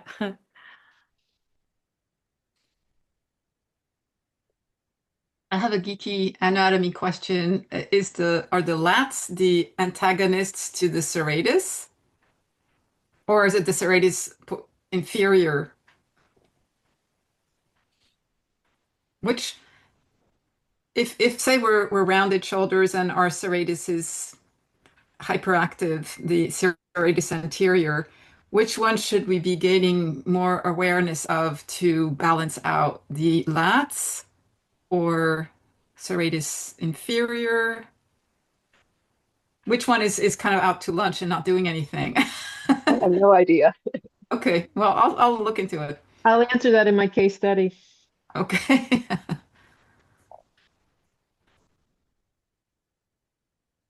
Well, it's another view I'm not of it sure anyway. that you can say that one muscle is the antagonist to another muscle. Okay. I think that's a very classical. It's classical anatomy. Yeah. And the changes that are coming about now are so profound. Yeah. And so liberating from all of that. Yeah.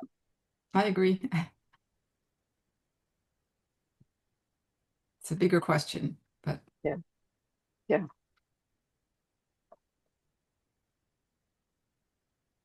But I'm seeing here in this book, Anatomy Trains, yeah, that yeah, you see they are all somehow connected. I mean, if you do something with your triceps, something is going to happen in between the rhomboids, and so everything is a chain indeed. yeah. Also, yeah, also in the neck. That's what I'm saying. Oh, it's funny how I feel also in my neck. Uh-huh. Yeah, this one. Yeah. Yeah. I agree that there's connection between those muscles, but I think that in a way you could say there are connections between all of the muscles. Yeah, for sure. And and how helpful is it to make a single strain of muscles?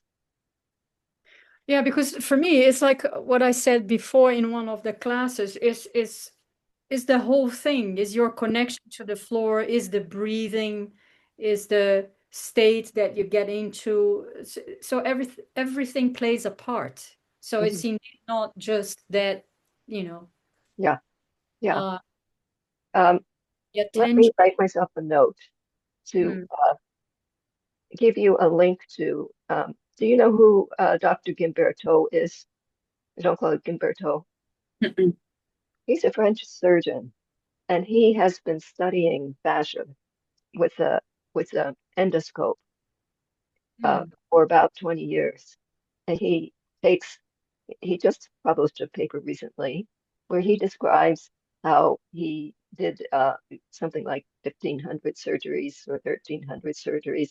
And for each of these, he took 10 minutes before doing the surgery to look at the tissues and the fascia with different levels of magnification and what happened if you pulled on this or Oh, that. wow. And his conclusion is that we really can't think of we can't think of anatomy in the traditional way because everything is made up of these fibrils that are moving and changing shape. They're not in any regular pattern and they don't move in predictable ways, but somehow this whole network keeps us, provides support for the whole body. So, it's very hard for us, especially if you're a physical therapist and have been brought up on all this anatomy stuff, to think in a broader way. And that's one reason why I really encourage you to always think that that the tissues are gliding on each other. And that gliding, as Gimberto shows us, is not organized. The fibers are not all going in one direction. They're really going in random directions or what appear to be random directions. And their movements are not predictable. So there's this element of chaos. but are we organizing them when we strike them, when we brush or when we squeeze? Are we giving directions, or are we, because what causes then the relaxation? Right. I don't think we're giving them directions about how to move. Right. I think we're giving directions to glide on each other. Right. I think it's just a general, it's much more general than giving them directions, like we would say, move your finger or supinate your hand or something like that. It's really at a much more general level that we're just trying to remind all those tissues that they can move. Yeah, yeah. He also said something very interesting, that our historical education on anatomy is based on cadavers. Right. And we are living, moving organisms. And that, like, as Kimi was saying, because I was trained in that same era, it's a big difference in how we were taught to think. Mm-hmm. I heard something about the cadavers. I don't know how recent this was, were primarily in the sympathetic state, because something like that, where they were prison cadavers. Does anybody else know about that? Where they were often not in good health. Anyway, that's what I heard, and I'm studying something called the Fajardo method. Anybody hear of that? No. What I heard, and that's as much as I research about that, is when the human start to do the anatomy things on the body, to cut the bodies to see what they were cutting. And when they were cutting, the fascia was not revealing. So the instrument was the problem. When you have a method to see something, the instrument makes a lot on the difference to see the object, to study the object. In this case, they came out with the muscle structure. They start to find that. But when they were cutting the fascia and didn't knew about the fascia. Right. Mm-hmm. So that's what I heard. I read about that. Yeah. The historical problem. Yeah. Fascia is fairly well new, studied. It's additional nervous system outside of the CNS. And Kimi, do you have? Could you put the name? And does this doctor has he written books or anything? Yes, he does have books too. I can send you a link to this article. Okay. Okay. I'll send that along with the 6 scapular positions and tell me what else you want me to send. Yeah, he has you can see videos actually of his work. If you Google strolling under the skin. Strolling under the skin. Strolling, S-T-R-O-L. That's cool. Strolling. Strolling is walking slowly. Through under the skin. Okay. You can see some of his videos there.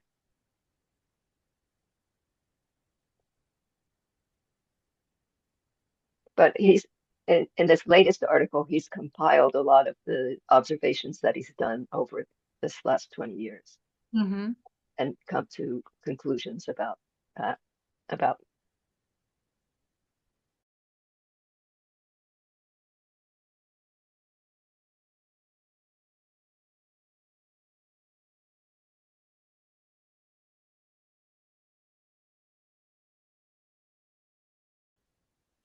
Okay, what next?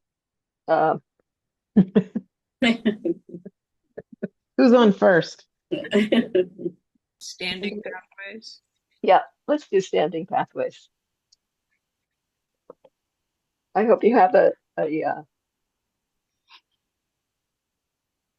exercise band.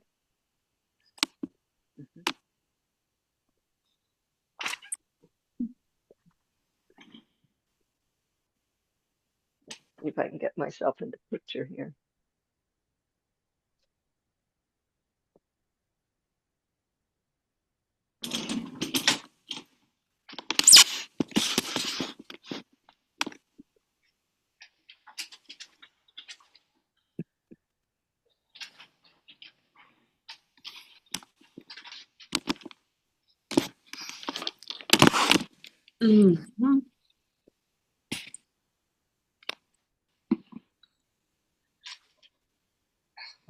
I'm sorry, the background is so busy.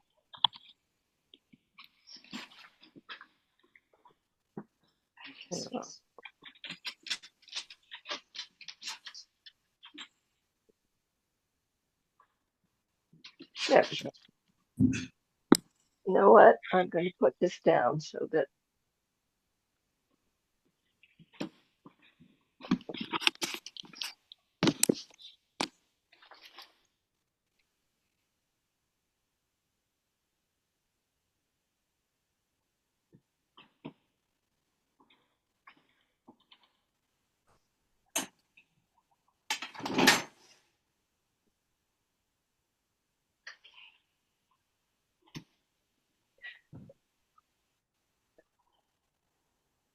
There we go.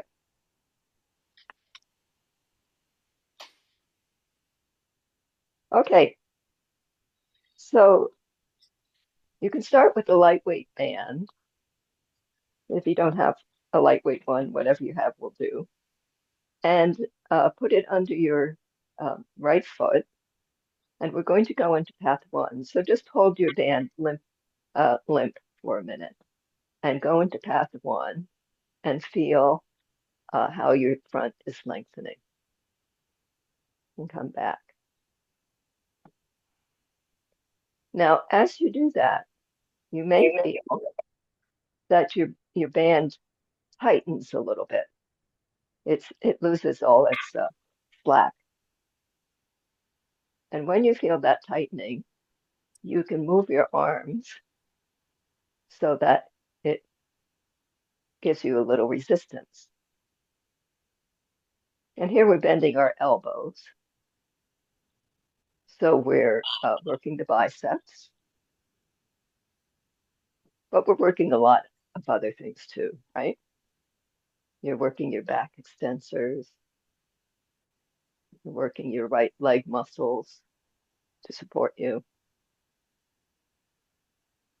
And you may feel that your shoulders are opening and moving back.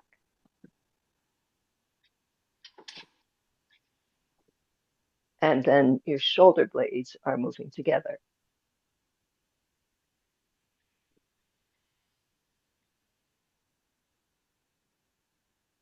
And you can see if you're breathing while you're doing this.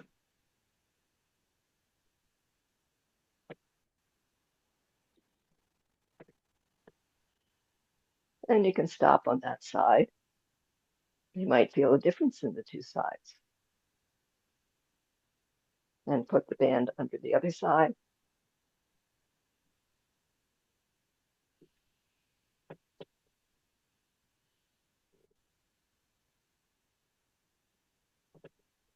So really try to let your body begin to pull the band and then add your arm action. It would be easy to just do this, but you want to make sure that you're strengthening a whole body movement.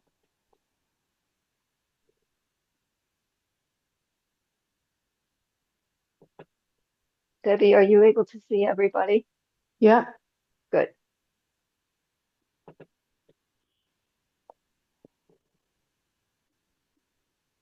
So this is path 1, and we're basically doing biceps curls.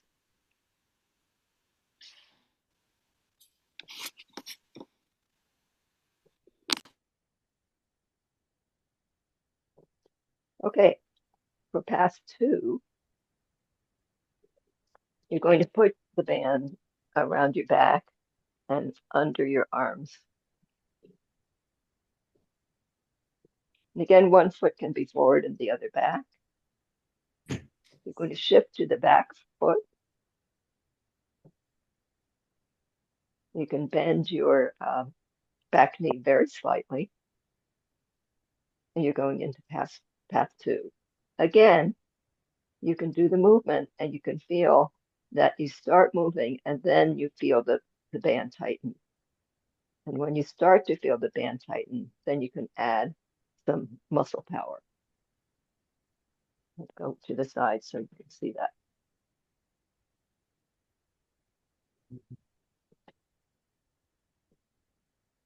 So here we're working the triceps.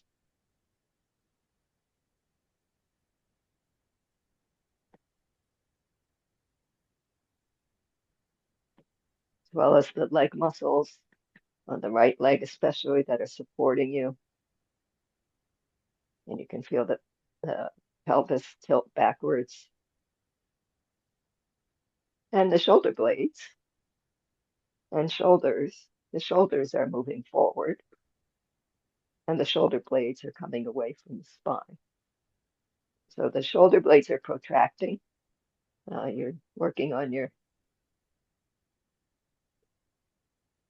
serratus anterior, your pectoralis minor,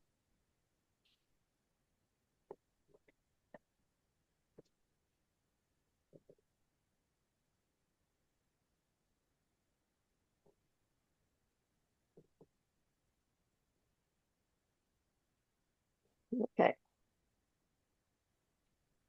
Any questions so far?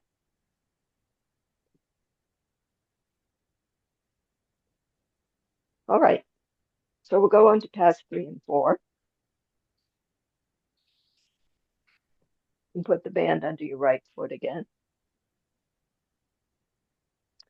And just turn into path 3, turn back into path 3, spiraling back.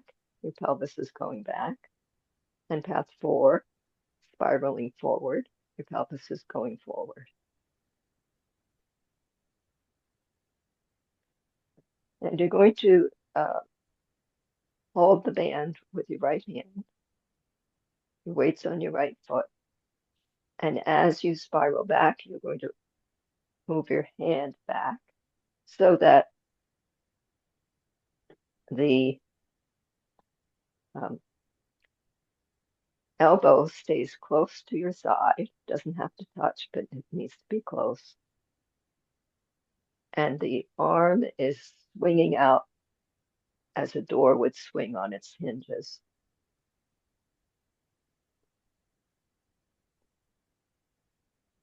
You're doing external rotation. Very important movement for the rotator cuff muscles.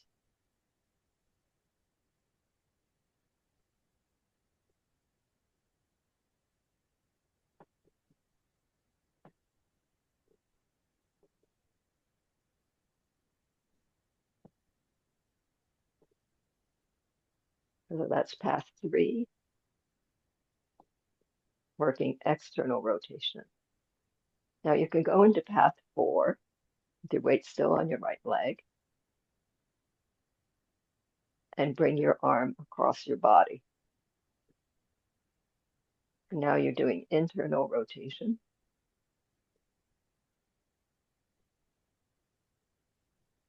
And you might feel your scapula protracting while it retracted when you did external rotation.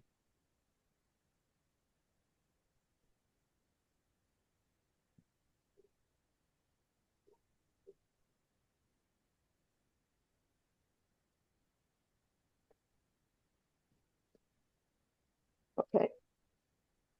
You can do the same 2 motions on the other side. Weights on the left. You're turning back into path 3. Again, be sure that your body starts the movement before you pull on the band.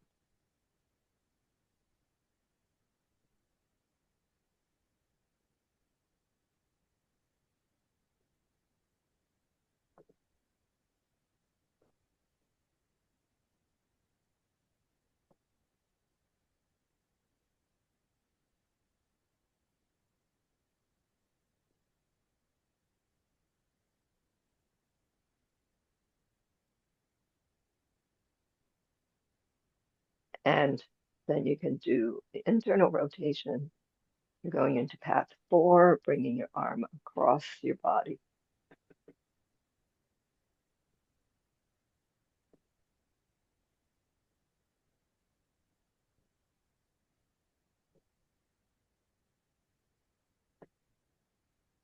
Make sure you're breathing.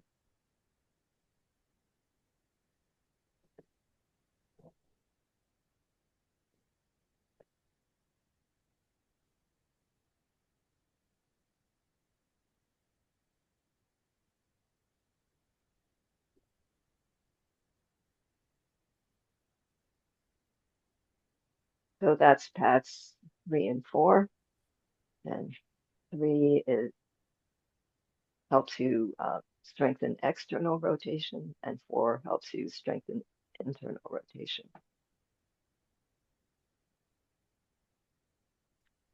Next, we'll do 5 and 6. We'll do 6 first. So put your band under your right foot again. Weights on the right foot. You're going to move your pelvis a little to the right and lengthen the right side. And the arm lifts up. The right arm lifts up.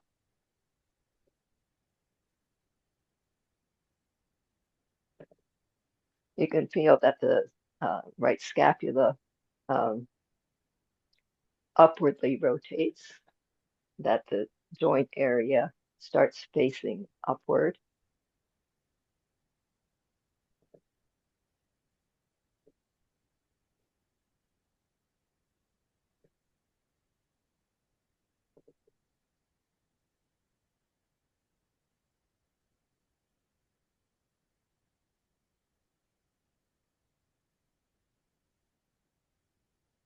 So that's path 6, same side lengthening. Then we can keep the weight on the same leg and do path 5, opposite side lengthening. So the weight's on the right, you're moving your pelvis to the left, and the left side is lengthening.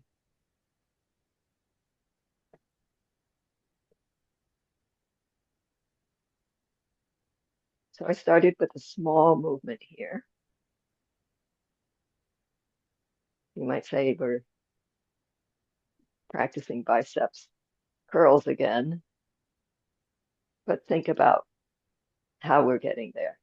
And think about the upward rotation that you're getting in your scapula.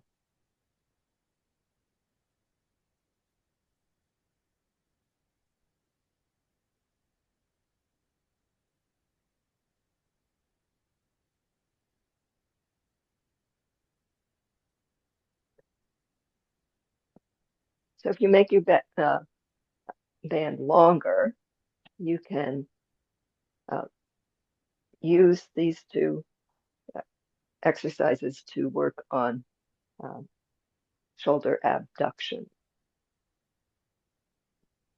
Make sure you have enough slack so that you don't have to overexert.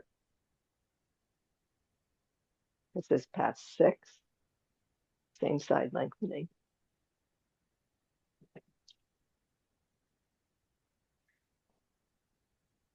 And then this is path 5, opposite side lengthening. Weights on the right, pelvis moves left, left side opens.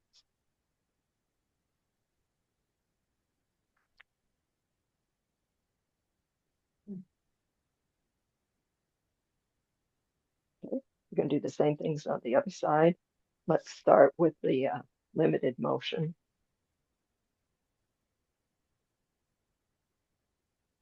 The band is under your foot.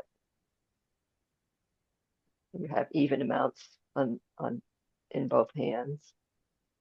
You place your weight on your left foot, lengthen the left side. Pelvis goes to the left.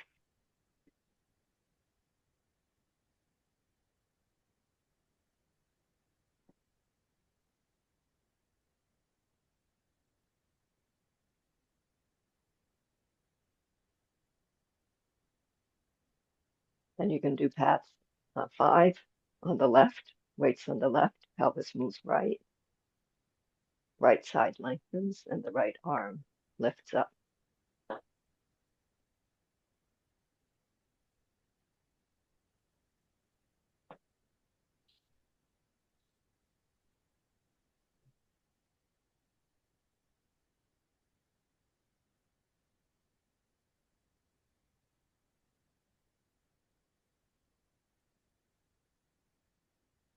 If you do the larger movement, give yourself plenty of slack. Lifting up overhead. Path 6, pelvis is going to the left. Left side is opening.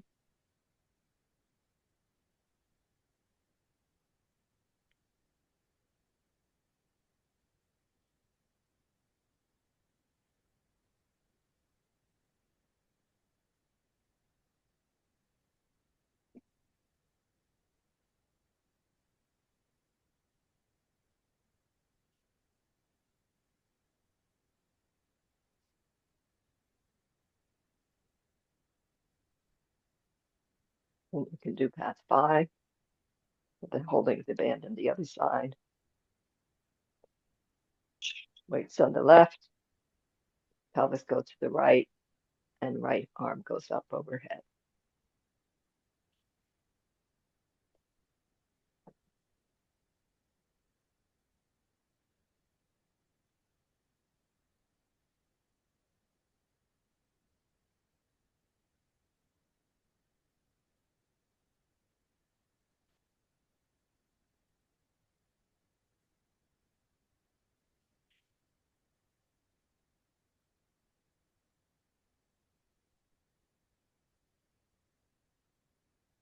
And I like to add a little extra one for upward rotation of the scapulas.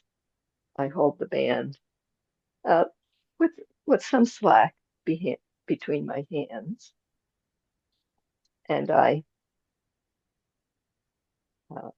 do path 6. So I'm doing path 6 on the left and path 6 on the right, and I'm really feeling that the distance between the bottom of my ear and the top inside corner of my shoulder gets longer.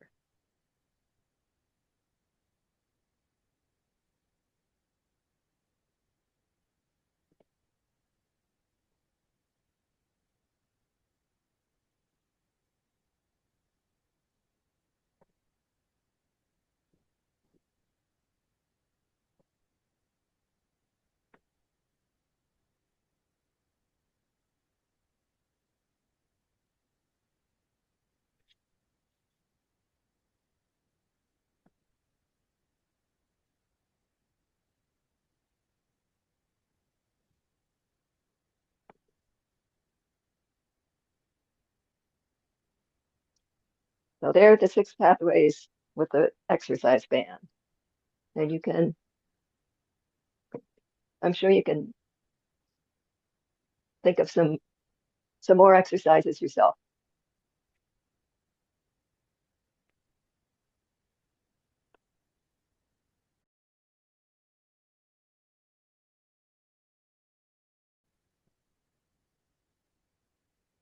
Questions, comments?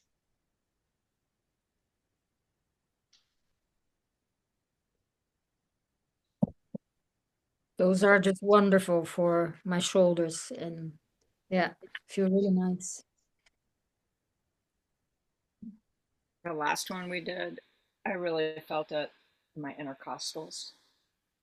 Super to me. Yeah, several of the exercises that we've done over the last few weeks have helped me find some mobilization in the thoracic spine, which is nice. Just little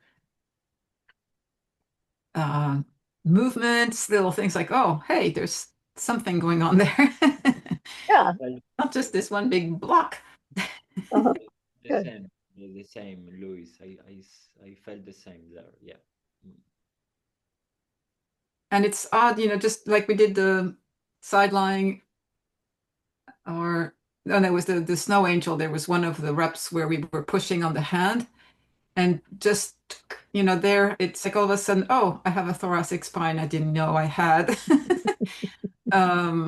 So that's just been really great. And I've been dealing with upper arm stuff, which I've never had before. So today's class is obviously a good one to practice for me. And it's So do you think that is the upper arm stuff because you've been doing unusual things, or because well, I've been doing a lot of driving. So yes, I think that repetitive motion with the arms here, for long periods of time. It's a new car also, even though I've been trying to get my position right. I think there is that. But it's always interesting when there's something active to notice, for me anyway, that it takes a little bit more time to get all the slide and glide, in this area.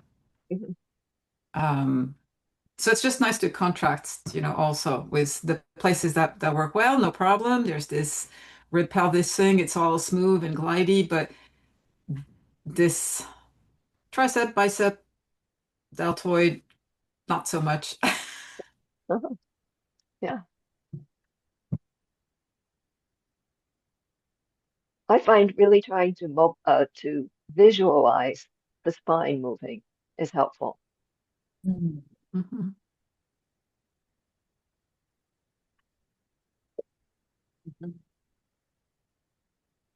Okay. Yeah, just say I love to work out, and this is such a satisfying, more intelligent and holistic workout. So yeah. Yeah. Well, one thing you can try to do is to adapt the exercises that you already do and put them on a pathway or pathways. So if you find any good ones, let us know. Okay, let's see. We could take another comment? No? We could have a little break again, if we It's wish. 2 o'clock. It's 2 o'clock. Yep. Oh, it's That's 2 right. o'clock. Oh, well, we didn't get to one thing that we wanted. I think they've had enough today, though. It was a Yeah. good workout. And I'm sorry that the beginning was so chaotic. We were all in the same boat. Hopefully it won't happen on Wednesday. So we will meet on Wednesday if you're able to come. We'd love to have you. And I thought it was finished now, that there are no classes anymore, and that also the Well, we thought practice we do one more just to review today, okay. if you'd like. yeah, I'm not sure no, about it's not required that you come on Wednesdays, but it is required that you complete your survey, your evaluation of the class. Okay, so that will be sent out shortly, I think. And Cheryl has made the certificates for the first 2 classes, and if you have completed your Evaluations for those 2 classes, then she'll send you the certificates. So if we fail to send our evaluations for one of the 2, is it still time? Yes, you can still do it. Okay, I'll see if I can fish it out of my overcrowded email, which gets me into trouble. Yes, Yeah, that's can all. relate to that one. Or when Cheryl sends you the evaluation, you could ask her to resend you whichever seminar you didn't do. Thank you. Yeah. She may send it automatically if you haven't done it. I think she has a list of people who haven't done it and was planning to send it again. Kimi, I sent the evaluation of the first seminar, but I did it in a usual email and I didn't fill in the form. Right. Oh, we have that. That was okay. That was okay. Okay, and she has that too. Yes, we have that one. Okay. We have it. It's much easier for us if we fill out the form. I did with the second one. Okay, thank you. And then we start again September 14 for the next class. I think that's the date. Let me check. Yeah, I'm seeing some head nods, so Yeah. just wanted to, yeah. Yeah. Okay. I will say goodbye while you keep talking, chatting, but and also say tomorrow I will start Monday. I will start on I have a class tomorrow. I start taking classes on Monday. Oh. Uh-huh. I have no car. I have to take bus. The car is on the doctor. So I might be late with the video when I get the paper that Kimi says, and maybe the form, the evaluation form. I will put all on the Padlet and send you an email maybe tomorrow afternoon. Okay. Try to do. See you. Bye, Alfo. See Bye. you on Wednesday. Have a good class. Thank you. And I guess I'll see you Wednesday, some of you anyway. Yeah. Bye, everybody. Bye, everybody. Bye. Bye-bye. Thank you. Bye-bye. Thank you.